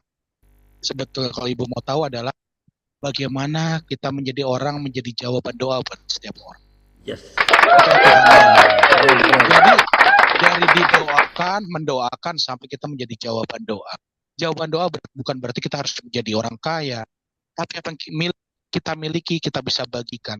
Karena yang kita dapatkan cuma-cuma kita berikan dengan cuma-cuma. Nah, saya melayani bukan hanya di gereja, nggak tahu gimana caranya. Tuhan selalu bekerja dan Tuhan selalu datangkan jiwa ke kami untuk kami layani. Yaitu Tuhan yang bekerja, Bu. Kalau Ibu mau, Ibu tinggal minta sama Tuhan, Ibu pasti dikasih. Yes. Itu doang kok, Bu. Itu saja sebetulnya. Keren. Ya, Pak Andre, saya Pak Andre. Oke. Ini silakan Mama Ita. Boleh, silakan. Ini dari Depok nih, Pak Ari. Iya. Dari Burita. Depok. Ya, Burita dari Depok ya. Ya. Salam Pak Bu, Ari. Shalom Burita. Ya. Saya kagum sama Tuhan Yesus ya. Pakai Pak Ari dari usia muda. Prosesnya di usia muda loh. Betul. Ya, begitu perjalanan hidupnya begitu dahsyat lah. Enak nggak enak dah gitu. Dan tuh Pak Ari dapatkan itu. Pak Ari dapatkan sehingga Pak Ari dipercaya sama Tuhan untuk jiwa-jiwa, terutama jiwa dalam keluarga gitu ya. Jadi terang. Iya, jadi berkat ya. Jadi kalau saya jadi terang lah itu. Bagaimana satu jiwa berharga di mata Tuhan. Yes. Ya, malaikatnya bertepuk tangan itu. Ya, satu karena jiwa kita satu kota. Betul. Iya. Nah, terus tadi hanya satu jiwa berharga di mata Tuhan, dan Bapak dulu yang pergi dengan diantar oleh Pak Ari untuk menerima Tuhan Yesus. Iya. Pertanyaan saya gini loh, tadi memang saya antara ragunya waktu Bapak sakit itu, apakah adik-adik tiri Pak Ari nggak ada ya, nggak hadir gitu ya? Pertanyaan bagus. Nggak hadir, jadi tidak melihat tidak melihat kebesaran Tuhan yang Pak Ari, yang Tuhan pakai dengan Pak Ari, sehingga bapaknya bertobat gitu loh. Itu saya lihat gitu, nggak ada gitu ya. Terus saya lihat lagi kebesaran hati Pak Ari. Begitu adiknya datang, terus Pak Ari juga menginjilin. Iya, betul. Menginjilin, bilang gini, Cara nggak langsung ya. Cara nggak langsung. Betul. Terus Pak Ari bilang gini sama adik-adiknya, monggo silakan pakai cara apapun. Cara apa saja itu luar biasa. Iya. Itu yang saya kagum, Pak. Saya kagum. Kenapa? Karena Pak Ari yang menabur, orang lain mengambil untuk menanamkan. Tapi buat saya bukan itu, benar Pak Ari. Bukan itu menjadi permasalahannya. Oke, kita terima jiwa, tapi mereka terimanya jasad. Iya, betul. Beda jauh, Pak.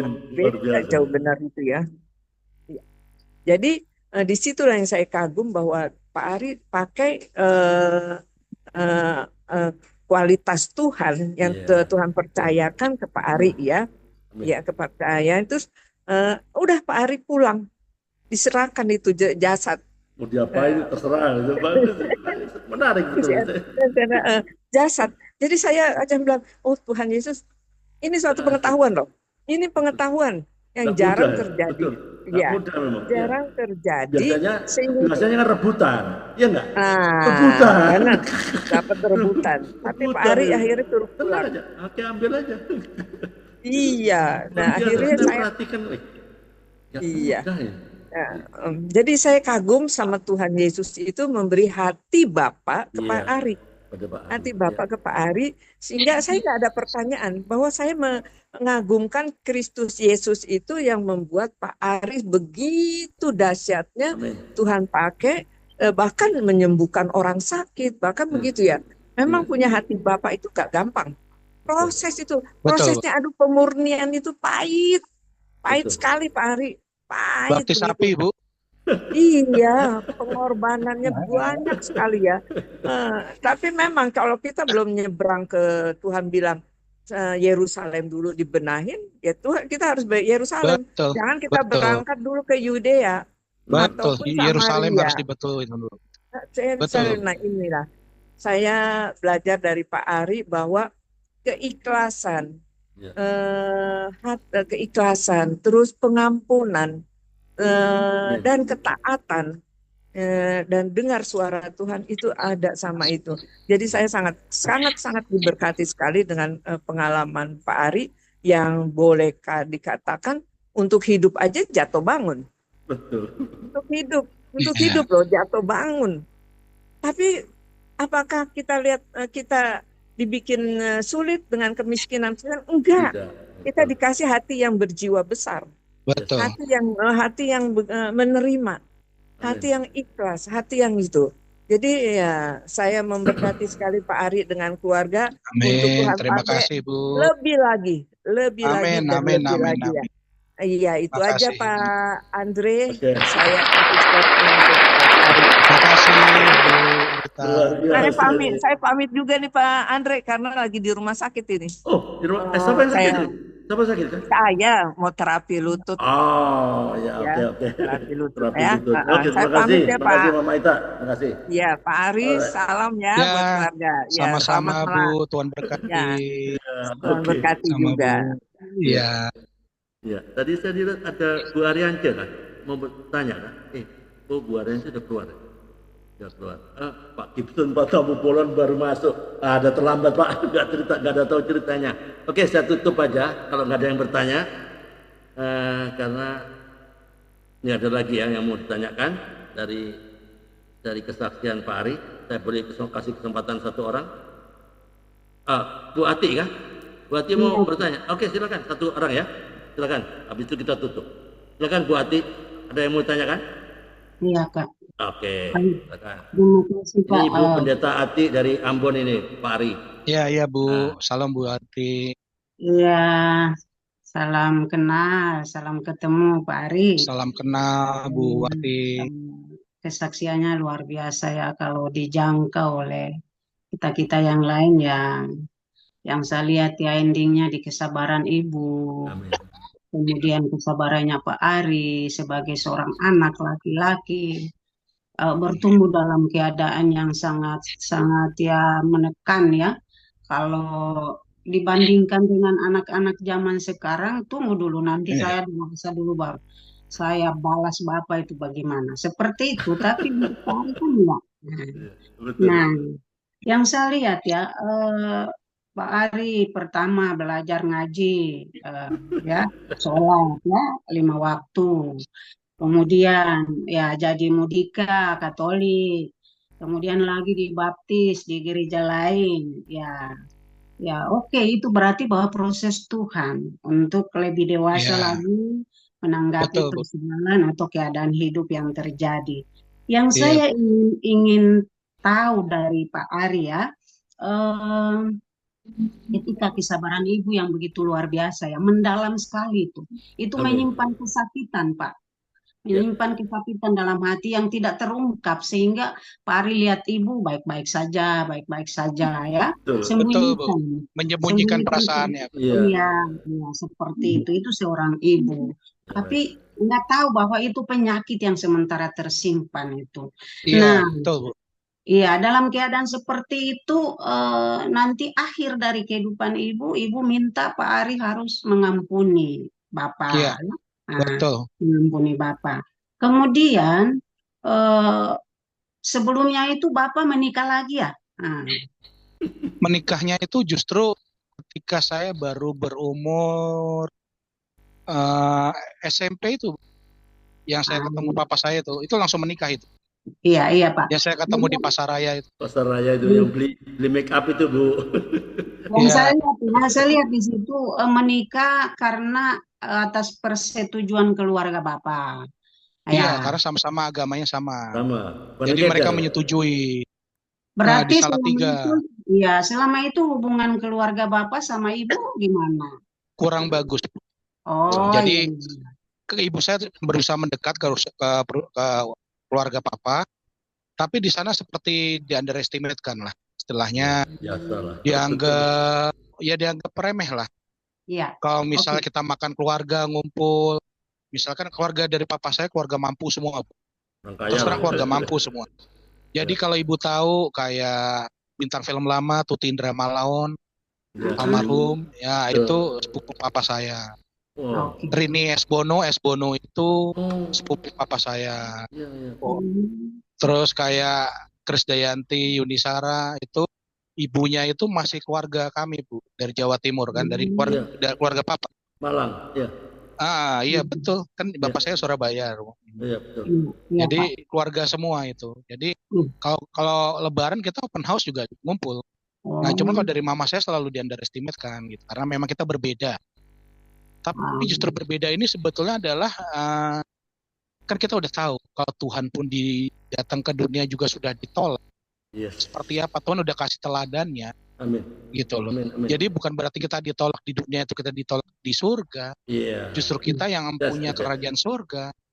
Jadi kita nggak perlu kecil hati kan gitu seperti itu. Oke. Iya Pak. Iya Pak. Jadi yang saya ingin tahu ya, kedalaman hati Pak Ari itu ya, ketika Ibu minta untuk Pak Ari ya mengampuni Bapak ya, Ibu pun sudah mengampuni Bapak. Akhir dari kehidupan Bapak menerima Yesus ya. Nah, itu semuanya itu ya otoritas dari Allah itu ada pada Pak Ari itu. Iya, betul. Nah, saya ingin tahu ya, apa sesungguhnya ya, ketika segala-galanya berakhir, Ibu pergi dan Bapak pergi, sudah menerima Yesus, tentu saja ya, sebagai kesan dari otoritas Tuhan yang sangat mendalam bagi Pak Ari itu, pasti ya kita lingkar dia atau kita garis bawahi yang sangat-sangat besar, yang sangat mulia itu apa, yang sehingga nanti Pak Ari juga mengajarkan ya, mengajarkan bagi generasi-generasi yang ada dari pengalaman Pak Ari ini. Itu saja, terima kasih. Oke Bu, kalau menurut saya gini, saya belajar di sini banyak bahwa banyak orang bisa mengatakan bahwa mereka mengampuni, tapi sebetulnya mereka belum mengampuni. Karena mengampuni itu benar-benar adalah lahir batin. Makanya kenapa saya melihat kalau Ibu tahu tentang agama saudara kita ya, sepupu kita ya, mereka punya budaya ikro, membaca tapi mereka nggak perlu tahu artinya. Iya. Kalau kita buka Pak di Yesaya 29 ayat 12, boleh tolong dibuka nggak? Pak Andre? Ya boleh. Yesaya 29 ya. Alright. Ayat 12 Pak, mulai dari ayat 12 Bapak boleh baca. Boleh. 29 ayat 11. Oke. Maka bagimu penglihatan dari semuanya itu seperti isi sebuah kitab yang termeterai apabila itu diberikan kepada orang yang tahu membaca dengan mengatakan baiklah baca ini, maka ia akan menjawab aku tidak dapat sebab kitab itu termeterai. Ya. Nah, jadi istilahnya ketika waktu itu katanya malaikat datang kepada Nabi Muhammad untuk ngomong bahwa ikro, bacalah. Terus dia ngomong, aku tidak bisa membaca. Nah, sebetulnya nubuat tentang agama itu sudah ada di sini. Nah, lalu di ayat 13 ya Pak, tolong dibaca. 13. Dan Tuhan telah berfirman, oleh karena bangsa itu datang mendekat dengan mulutnya dan memuliakan aku dengan bibirnya, padahal hatinya menjauh daripadaku, dan ibadahnya kepadaku hanyalah, ya saya ulang lagi ya, ibadahnya kepadaku hanyalah perintah manusia yang dihafalkan. Amin. Ya, amin. Jadi seperti itu, bahwa saya banyak belajar di sini adalah banyak orang secara harfiah dia pengen melihat bahwa dia bisa mengampuni, ya kan, minal aidin wal faizin, mohon maaf lahir batin, tapi setelah batinnya belum tentu. Kalau mereka bisa ngomong setelah itu selesai atau momen itu selesai dari nol lagi, ya kan gitu. Nah, kalau sudah Tuhan itu maunya, baiklah kamu panas atau dingin, janganlah kamu suam kuku, karena itu semua akan aku muntahkan kembali kan gitu. Nah, jadi Tuhan mau kita harus milih ya, tidak. Jadi kalau kita mau ampuni total, nggak ada tedeng aling-aling, ngampuni enggak ya enggak gitu. Tuhan maunya kita tuh seperti itu. Nah, jadi di sini yang saya harus ngambil belajar adalah ketika kita sudah ngambil komitmen, keputusan untuk kita mengampuni seseorang atau segala sesuatu, apapun masa lalunya, kita nggak perlu ingat lagi. Walaupun di ke depan nanti kita punya batasan-batasan, kita punya segala sesuatu untuk kita, bagaimana kita menerima orang itu kembali, kan gitu. Tapi tetap hati kita tetap harus benar-benar pure, kita mengampuni, kan. Seperti itu sih Bu Ati, gitu. Karena itu yang saya dapat pelajarannya. Karena ketika mamah saya mengambil komitmen itu, saya banyak belajar ketika saya melayani orang dan orang itu sakit kanker. Kita cuma pada akhirnya tidak pernah mendoakan menangking penyakit itu menjadi penyakit itu sembuh. Gitu. Kami hanya cuma telusuri historicalnya dari orang itu. Dia pernah punya keles dengan siapakah, ada permasalahan apakah, dan ketika kita sudah menemukan clue-nya, kuncinya kita cuma bisa ngomong, tolong ampuni orang itu, tolong ampuni si A, si B atau ibu, tolong ikhlaskan segala sesuatu. Sampai akhirnya dia pasti akan bicara, aku nggak akan bisa mengampuni. Nah, kalau udah kayak gitu itu susah. Karena penyakit fisik biasanya datangnya tuh dari psikis dulu. Gitu. Jadi kanker itu sebetulnya sudah banyak penelitian. Kanker itu karena akar kepahitan, akar pahit. Dan ketika kita sudah bisa mulai mengampuni, itu selesai semuanya. Amin. Itu sih sebetulnya esensinya. Oke, ada lagi Bu Ati? Iya, mungkin lebih lurus lagi ya. Ketika mengampuni dengan ikhlas, dengan jiwa, dengan hati yang ada, apa yang diharapkan Pak Andre? Apa yang diharapkan Pak Ari ya dari pengampunan itu? Jadi gini, kalau ketika kita mengambil keputusan komitmen untuk kita mengampuni seseorang, saya belajar untuk saya tidak berharap dengan orang itu bisa sama seperti apa yang saya lakukan. Tapi saya berdoa dulu ke Tuhan. Jadi istilahnya kan gini, carilah dahulu kerajaan Allah dan kebenarannya, maka semua akan ditambahkan padamu. Ditambahkan itu dalam arti ada apa? Ekspektasi yang kita mau, kita bilang dulu ke atas dulu. Selanjutnya terserah Tuhan. Baru itu semua ditambahkan kepadamu. Tambahkan itu apa? Sebetulnya kan bonus. Tuhan mau kasih atau enggak ya terserah. Tuhan mau mengubahkan hati orang itu seperti mengampuni, menerima pengampunan kita apa tidak, itu terserah. Itu privilege-nya Tuhan. Tapi yang penting adalah kita dulu. Ketika kita sudah berubah, Tuhan akan berbuat segala sesuatu, yakin dan percaya. Kan kembali ke iman kita juga, bahwa Tuhan akan berbuat sesuatu pada orang tersebut. Orang itu mau nerima apa tidak, kembali ke orang itu kembali. Gitu loh. Tapi yang penting diri kita sudah beres. Ketika kita sudah beres, celah itu semua tertutup. Celah penyakit, celah intimidasi iblis, apapun yang iblis mau dakwa ke kita itu udah nggak bisa. Tapi ketika kita masih punya celah, itu iblis masih bisa bergening sama Tuhan. Orang dia tuh anak buahnya Tuhan kok, dia ada di sidang surga juga kok. Tunggu dulu Tuhan, Jangan sembarangan kau akan berkati dia. Hidupnya aja masih begini, dibacain deh kita. Ketika kita dibacain dosa-dosa kita mau ngomong apa? Kita nggak bisa apa-apa. Tapi kita bagaimana kita sudah menutup celah. Kita sudah bisa ikhlas, kita bisa ngampuni orang. Mau sih Tuhan nggak berbuat untuk kehidupan kita, nggak bela kita. Itu aja sih buat saya. Itu harapan ya Pak, itu yang saya tunggu. Harapan itu yang saya tunggu.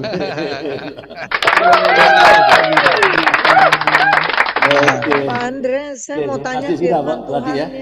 Saya lupa yang hati berbeda dengan pikiran itu di Yesaya ya. Saya lupa loh.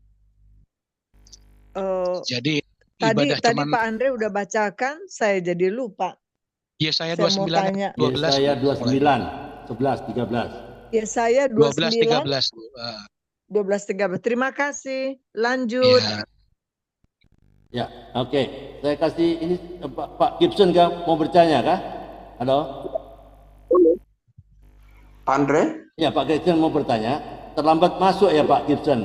Nggak tahu ceritanya Pak, mau tanya apa Pak? Juga tahu ceritanya. Kita ada kompak ini ada setiap hari Senin sampai hari Kamis, mulai jam 12 siang waktu Indonesia bagian barat.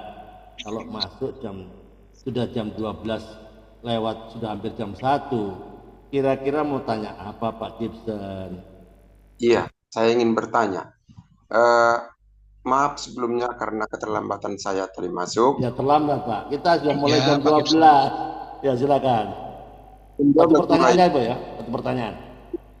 Biasanya jam 1 mulai ini. Enggak, sudah 1 bulan ini kita sudah mulai jam 12. Kita robah karena lebih cepat. Percepat ya. Salam kenal. Iya. Ya, salam kenal Pak Gibson. Pak Gibson bisa buka kamera kah? Susah. Ada privasi juga. Oh ya. Jadi, oke, silakan. Iya. Yang saya tanyakan, apakah Pak Ari dulunya dari sekolah apa ya? Sekolah apa namanya? Sekolah Muslim itu apa namanya Pak Andre? Madrasah lah, bukan lah. Tadi bukan. Sampean nggak dengerin, jadi nggak tahu. Saya jawab aja lah, Pak Ari nggak usah jawab. Saya jawab, ya bukan dari madrasah, bukan dari aliyah, bukan. Dia dari sekolah biasa negeri dan dia kuliah di Jogja Atmajaya. Udah, saya jawab itu aja. Itu istri saya. Percuma kalau Pak Gibson nggak ngikutin, nggak nyambung. Ya, tanya apa? Nomor 2, pertanyaan kedua. Kemudian, kenapa saya bertanya seperti itu? Karena saya perhatikan tadi Pak Ari banyak hafal tentang Alkitab. Apakah karena dari sekolah tersebut, kan sekolah apa namanya yang sekolah Muslim itu? Madrasah. Bukan Muslim, bukan apa tuh namanya itu? Yang biasanya di sana di orang itu ditempatkan tidak pulang-pulang ke rumah itu apa namanya itu? Mereka pesantren. Bukan lah, dia bukan. Seminari maksudnya Pak, Katolik itu. Tidak, maksudnya apal yang Islam itu Pak Ari. Yang Islam pesantren itu yang enggak pulang tuh. Yang pesantren, pondokan maksudnya. Pondok pesantren. Ya, betul. Bukan, jadi dia bukan. Dia hanya belajar Al-Quran di rumah aja baca. Karena istri saya juga basicnya dari Islam totok bahkan. Nanti kalau dikasih kesempatan Pak Andre ada di podcast, dia akan cerita banyak sekali. Dia dari Islamic Center, keluarganya keluarga Islam totok semua. Tapi sekarang dia evangelis. Kasih ruang, betul. Luar biasa. Itu Pak Andre, terima kasih Pak Ari atas penjelasannya. Sama-sama Pak Gibson, Tuhan berkati Pak. Amin. Oke, terima kasih Pak Gibson atas partisipasinya. Ya Pak Gibson jangan terlambat karena saya akan mulai on time. Nggak ada tunggu-tunggu. Ada 2 orang, saya sama narasumber, saya jalan. Ya, ada YouTube-nya kan. Ya, enggak ngikutin ya nggak apa-apa, bisa lihat rekamannya. Tapi nggak puas kalau lihat live kan lebih enak. Ya, itu. Jadi nanti nggak nyambung, bertanya apa nggak paham. Oke, jadi Pak Kari, saya akhiri aja ya karena waktunya sudah baik Pak. Selesai Pak Ari, bisa berikan pesan moral apa Pak Ari untuk teman-teman yang di virtual Zoom maupun teman-teman yang ada di YouTube channel makin banyak ini. Coba menulis teman-teman yang di YouTube channel, tolong jangan tulis komentar di kolom komentar karena saya nggak bisa baca. Kalau boleh kirim ke WA ke saya aja, boleh saya bacakan di 085133737622. Kalau nulis mungkin ada komentar untuk Pak Ari nih, banyak komentar tapi di kolom komentar YouTube saya nggak bisa baca, kita tidak bisa membaca di ini, jadi bisa dikirim lewat WA, nanti saya akan jawab atau Pak Ari akan jawab. Ya, Pak Ari bisa berikan pesan moral apa tentang kesaksian hidup Pak Ari yang begitu membekas dan endingnya itu Tuhan bikin luar biasa, bukan biasa-biasa, luar biasa. Pak Ari yang orang biasa dipakai Tuhan secara luar biasa. Silakan, pesan moral apa? Pertama gini, jangan pernah kecewa. Apa yang dilihat di depan mata, even itu kita di lingkungan yang sama sekalipun, misalnya di gereja, tapi orang meng-underestimatekan kita, belum tentu mereka itu lebih jauh dipakai sama Tuhan. Tuhan lihat kedalaman hati. Right. Tuhan lihat hati, bukan lihat perbuatan fisik. Kalau kita belum dipakai mungkin di lingkungan pelayanan kita, berarti ada waktu Tuhan yang akan Tuhan mau pakai buat kita. Right. Ada saatnya, ada waktunya. Pertama itu. Kedua, seperti yang pembuka Pak Andre tadi sudah bicara, Yohanes 1 ayat 1. Pada mulanya adalah firman. Firman itu bersama-sama dengan Allah. Dan firman itu adalah Allah itu sendiri. Berarti kalau kita mau kenal Tuhan, ya baca firman. Kalau kita mau cari Tuhan, nggak kemana-mana, ya baca firman. Itu Bible, karena memang Tuhan itu dicari di situ. Firman itu, Allah itu ya firman itu sendiri. Firman itu adalah Allah. Jadi seperti Yohanes 1 ayat 1, Tuhan udah kasih tahu, aku nggak kemana-mana, aku adalah ya ini firman. Amin. Banyak orang, gimana orang mau kenal Tuhan kalau nggak pernah baca firman? Nah kan gitu. Dulu mungkin ketika kita masih bayi rohani, militan, kita sebanyak-banyaknya baca berapa pasal satu hari. Cuma sekarang saya latih untuk satu hari cuma 2 pasal. Tapi dalam 2 pasal itu, saya coba untuk satu hari untuk mengingat atau menghafalkan beberapa firman yang merema dalam diri kita. Amin. Nah di situ nanti Tuhan akan pakai ketika kita memang ada di satu kondisi kita melayani seseorang atau sesuatu yang Tuhan kasih waktu itu. Gitu. Itu keluar dengan sendirinya, bukan saya menghafal, tapi Amin. biasakan untuk kita, gaya hidup kita, untuk kita akrab intim dengan kita baca firman. Itu aja sih Pak. Ya. Pesan moralnya apa? Ketika teman-teman ada yang mengalami situasi yang sama, kira-kira pesan moralnya apa untuk teman-teman? Jangan yang pernah menyerah. Ya. Jangan pernah lelah karena saya pun masih berproses. Bukan berarti saya begini sekarang pun hidup saya sudah baik-baik saja. Secara ekonomi saya masih berproses, tapi bukan berarti ketika kita belum dipulihkan di ekonomi, Tuhan tidak memakai kita menjadi kepanjangan tangannya untuk mencari jiwa-jiwa baru di luar sana. Bukan berarti kita dengan keterbatasan kita, Tuhan nggak bisa pakai kita. Tetap semangat di dalam Tuhan, iso ora iso kudu iso, itu aja. Amin.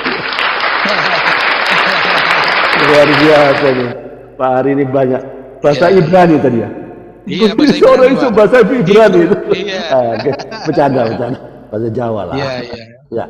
Oke, terima kasih Pak Ari atas kesempatan yang sudah disampaikan ya. Sama-sama Pak Andre. Ya, kalau saya dapat poinnya ya, hampir sama dengan kesaksian yang kemarin. Ya. Karena apa? Sebetulnya kan hidup yang Pak Ari alami sejak kecil ya. Atau mungkin hidup kita juga. Hidup ini adalah peperangan. Ya enggak? Terserah. Anda semua atau kita semua sadar atau enggak sadar.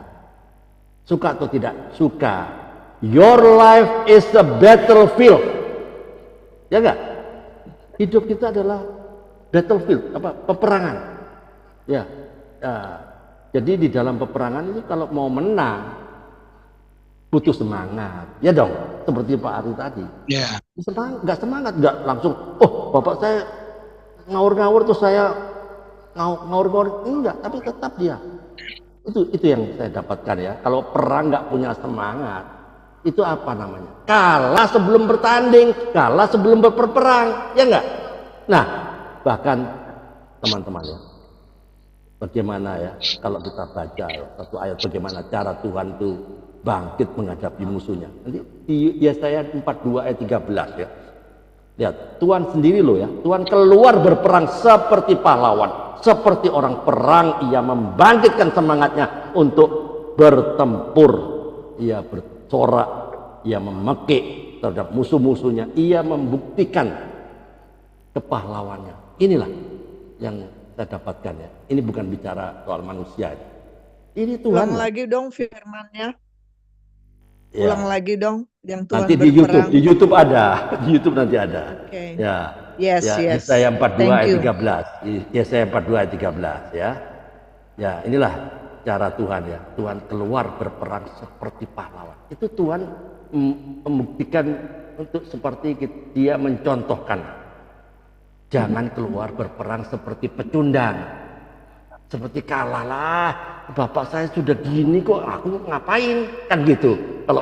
Tapi Pak Ari enggak. Tapi Tuhan pakai ibunya, begitu tekun, enggak ada apa-apa, enggak ada penghasilan, tapi tetap aja, entah jualan kue lah, jual apa aja. Jadi kalau Anda semua ngadepin masalah, jangan seperti orang kalah. Tuhan ngasih contoh loh, Tuhan sudah keluar berperang seperti pahlawan. Anda tahu seperti apa jiwanya pahlawan? Enggak takut. Pahlawan itu berani, pahlawan itu siap ngadepin apa saja. Itu jiwanya ketika ngadepin masalahnya. Pak Ari begini. Ini luar biasa kita belajar ya. Jangan ngadepin masalah dikit-dikit nangis. Dikit-dikit mutung. Ya enggak? Banyak itu banyak. Banyak orang begitu. Saya anak Tuhan kenapa seperti ini? Kan begitu, orang yang nggak kenal Tuhan hidupnya enak Pak Ari, tambah sugih, tambah kaya, tambah sugih bahasa Ibrani lagi nih. Orang nggak tahu, gitu. Orang nggak kenal Tuhan, iya Pak. Itu orang nggak kenal Tuhan tambah sugih, tambah sehat. Bapak saya kok malah sakit ini, sakit itu, ibu saya kan gitu. Tapi Pak Ari nggak putus asa, enggak itu. Jadi hadapin seperti orang perang. Jadi sehari-hari kita harus get ready. Kita anak Tuhan loh. Gimana kenapa? Kok jadi kita jadi nggak patah semangat? Tetap semangat ya. Nah, jangan pernah berkeluh kesah, bersungut-sungut ya. Get yourself be processed by God ya. Itulah, tetaplah berproses, diproses Tuhan. Itulah proses yang Pak Ari jalani ya. Bangsa Israel keluar dari Mesir diproses nggak? Proses. Sebulan 2 bulan? Enggak. 40 tahun. Jadi Pak Ari diproses kan? Nah, apa Pak Ari menolak? Enggak. Nikmati. Nothing is too big for Jesus to handle, and nothing is too small to escape His attention. Ya enggak? Tidak ada hal yang terlalu besar bagi Tuhan Yesus. Ya. Dan tidak ada hal yang terlalu kecil untuk luput dari perhatiannya. Tiada hari tanpa memberitakan firman, tiada hari tanpa menginjil, tiada hari tanpa memenangkan jiwa, tiada hari tanpa bersaksi tentang Kristus. Indonesia for Christ, Indonesia for all nation. Tuhan Yesus memberkati. Tetap semangat Pak Ari, tetap memenangkan banyak jiwa. Pak, sama-sama Pak. Jangan susah, selalu ada jalan. Amin, amin, amin. Selalu memberikan jalan keluar. Tetap semangat, Tuhan Yesus memberkati. Terima kasih Pak Ari. Tuhan Yesus berkati. Terima kasih Pak Gibson. Terima kasih Bu Ria. Terima kasih Pak Edi Budianto. Terima kasih Mbak Ari, istrinya. Tuhan berkati Pak Edi, ini saya kirim YouTube-nya. Tuhan berkati, sampai jumpa besok dengan narasumber yang unik lagi.